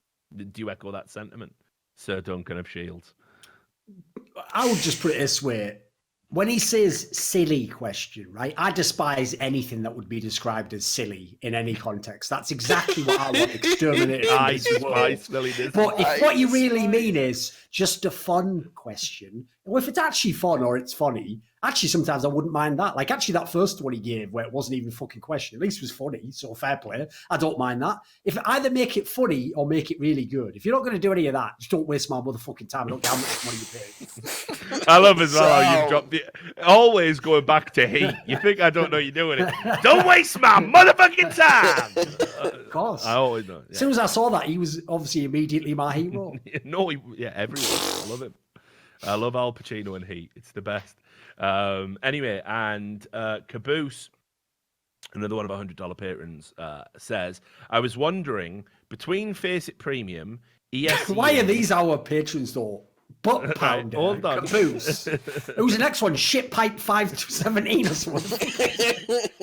Funny you should mention that. Bunghole 316. Yeah. Analingus 72. Right, anyway. Right, so between Face It Premium, ESC... And by the way, I do appreciate, just as a quick aside, I do appreciate where people have mad Reddit names and you'll just see a comment like, I really support your career shocks. And then the name of the account's like, I felt your mother's anal farts. Like, that's always like the fucking username, isn't it? Yeah, it's ridiculous. Yeah, people on Reddit are out of control. Anyway, I was wondering, between Face It Premium, ESE8, and Mythic, which would you suggest is the best route for becoming a pro if you don't have a team? I've never heard of Mythic. What is that? So that's like what the League Flom and all the guys have been running. I think it is in partnership with the ESEA, but they Face It, but they run like their own tournament circuit and stuff. And okay, yeah. So and is it like semi-pro or something? I mean, yeah, it has like a decent standard of players in it, and Flom does a lot of work in like promoting. Like the teams and the players within. Obviously, they compete in there themselves, and he's a big streamer, so a lot of eyeballs. There's the second part to it, and it says, or is getting together a team and doing the Mountain Dew League, etc. the only way to go? I love the content. Thanks, you three. So even thanks you, Sam. Even though you're not getting to answer this. I'm the one who delivered the question, mate. Without me being that is true. That is true. It's a really tough one to answer. Like when we talk about grassroots Counter-Strike, any grassroots esport, there isn't really a path that I can tell you will work. What I can tell you does work, provably, is any level of competition is good in the formative phase of a career. Anything that you can do where you get to network, rub up against better players, better in-game leaders, streamers, influencers, whatever you want to call it. Yet, right, your first 50 teams aren't going to last. Your first 50 teams aren't going to go anywhere. Your first 50 teams are going to break up when you hit like a run of 3 bad results. Because there's no investment, and only the people who really, really, really want to get somewhere, and only the people who are really, really, really good, and even then also know how to really, really be good at networking and taking opportunities when they present themselves, end up being esports professionals or even semi-professional. Now, Mountain Dew League is great for that, and ESEA is great for that if you're in North America, which I'm guessing by the question you are. It's a lot weirder in Europe, where there's not quite as many stepping stones on the path to pro, but there's still leagues and ladders and local lands and stuff you can play out there.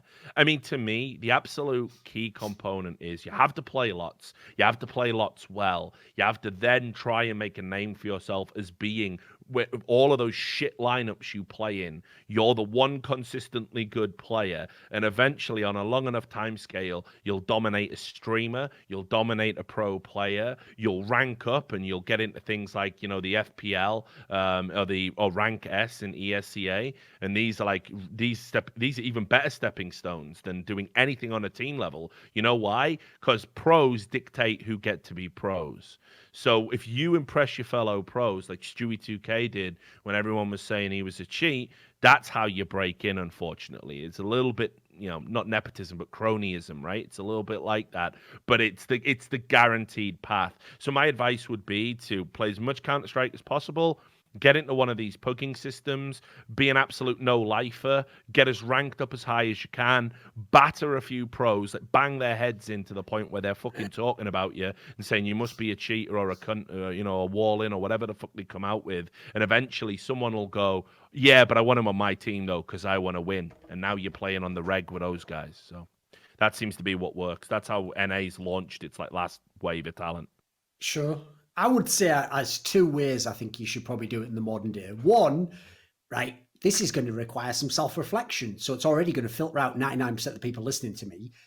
Realize, are you ever going to be one of the more skilled players? Would you be the main player on a team that would be a pro team? If the answer is yes, and you really do have talent like that, again, a lot of people who are delusionally going, that's me, are totally wrong and they've just never played at a pro level. But let's imagine that's true. Then you should definitely go basically the equivalent in EU to go into FPL. So in NA, it's probably playing in ESEA, etc. You should go, and all you should try and do is show off your individual talent to as many people as you can, like Richard said. And crucially, the one thing I'd add is definitely do what he said. Be a no-lifer. Just make playing FPL your life, basically, right? Act as though that was your job, knowing that it's going to give you your best chance to maybe have a job doing it. But this is the key thing I would add.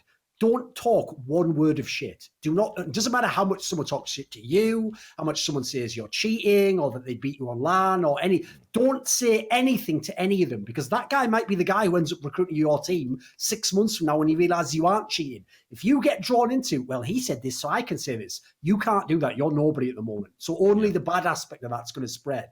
The second part I'd say is if you realize you're not going to be the superstar player, but you think you could be a pro player, then I would be quite cynical. I would look for a team in which what you're doing in the team is, like Richard said, the first 50 teams aren't going to be your real team. That's just not the way the scene works. But on that journey, you might find someone who is a good player. You might find the next Stewie 2K. And if you show that you have a good skill set with him, he might take you to the next team with him. So partner up with someone if you can. And if you're a super sick, supportive player who wins clutches and helps the team, and you're helping this guy become a star player, so when he goes to a new squad and they want another player, he goes, we should get him. He was fucking sick. That's another way you can get into the scene. Because obviously, I get it. The people who aren't the mad fraggers have a hard time getting that like internal credit with the pros. That's how you do it. Think about how many people made it because someone from the semi-pro team they were on made it and then brought them up, lent one hand down and pulled them up. So those are the two most obvious ways. Obviously, we're not pros, so we've never done it. But I will say we've seen a lot of people fuck up potentially amazing careers, not following some of this advice and doing some really stupid shit along the way. Yeah, and that's the key thing. To just to put a little quick final point on that. Basically, you have to understand that the opportunity, like, to actually get into this is gonna be. It's gonna come, and it's gonna come quick, and it's gonna be very fleeting. Like it's there for a split second. All the planets align if you're the one that gets the opportunity. You might be one of those role players. You might be a star player. Doesn't matter how good you are. When you get that opportunity, you have to absolutely fucking drop everything and pounce upon it. Remember, we nearly didn't have a ROPS. We nearly didn't have ROPS in the pro scene because his fucking fellow pros all intimated he must be cheating because he never played on a team, he never played on LAN. People didn't want to double down and take a chance on him and put him in a team. He had to go to FPL to prove himself. Even then, people didn't want it because his parents were pressurizing him to get an education because he had to, because he lived in Estonia. And it's like, if you drop out of college, you don't just get to go back and pick it up. So it was a big deal, a big choice. And if Mouse Sports hadn't come good and been able to persuade his parents, we don't have a ROPS, So and again, it's the same. We nearly didn't have a Sergey over at Ents. So you have got to be willing to drop everything. I mean, shit, League of Legends, they've got the best example of all time. Double Lift's parents didn't want him to be a pro. They disowned him. He was out the house. He was effectively homeless to go and pursue the esports dream. Not everyone has it that bad. Not everyone has it that extreme. But a lot of the time, behind a lot of these stories, Stewie had to sacrifice quite a bit too. So just be mindful of that. That once that opportunity presents itself, don't make excuses about not trying to jump onto it with both hands, because that boat is leaving the island pretty fucking quick, and you can stay on there with the volleyball called Wilson, or you can get on board and go to the promised land. But if you and ah, you miss it. So that's the advice I can give you. Right. Anyway, let's wrap it up, and that means we have to give a shout out to our sponsors, Rivalry.com. Remember, they are doing a Thunderdome, which is there's 24 hours, I think, left to sign up. Is that right, Sam? Yeah, I think so. Yeah, in case you don't know what that is, it's basically like where you pick results, you make predictions, and you can get $500 if you get the most predictions right. And of course, this could be easily a chance because there's loads of best of ones. There's loads of best of ones and crazy teams, so you don't even need to necessarily be smart. You could get lucky. So it's not gambling. You go up, you sign up an account, completely free to enter, and you can win 500 predictions. So definitely get in there. And of course, shout out to all our patrons that make it possible, which are our $100 patrons, Jerky's Minion, Detlef Insomniac, Rekovic on Steam, Mikhail Alex Ragnarsson, they're the old guard, and of course, welcome Butt Pounder 420 to the $100 club. And our $50 patrons, Marcus Kjumpar, TC Owens, Sard Sawar, Watchdodge, Carve, Madsen, Colin Penny, and Benakagi Session. This has been another episode of By the Numbers. We'll be back bringing up all the news we missed because we ran out of time, obviously, in the next episode, which should be next week. We'll keep you posted on Twitter. And until we see you, take care of yourselves.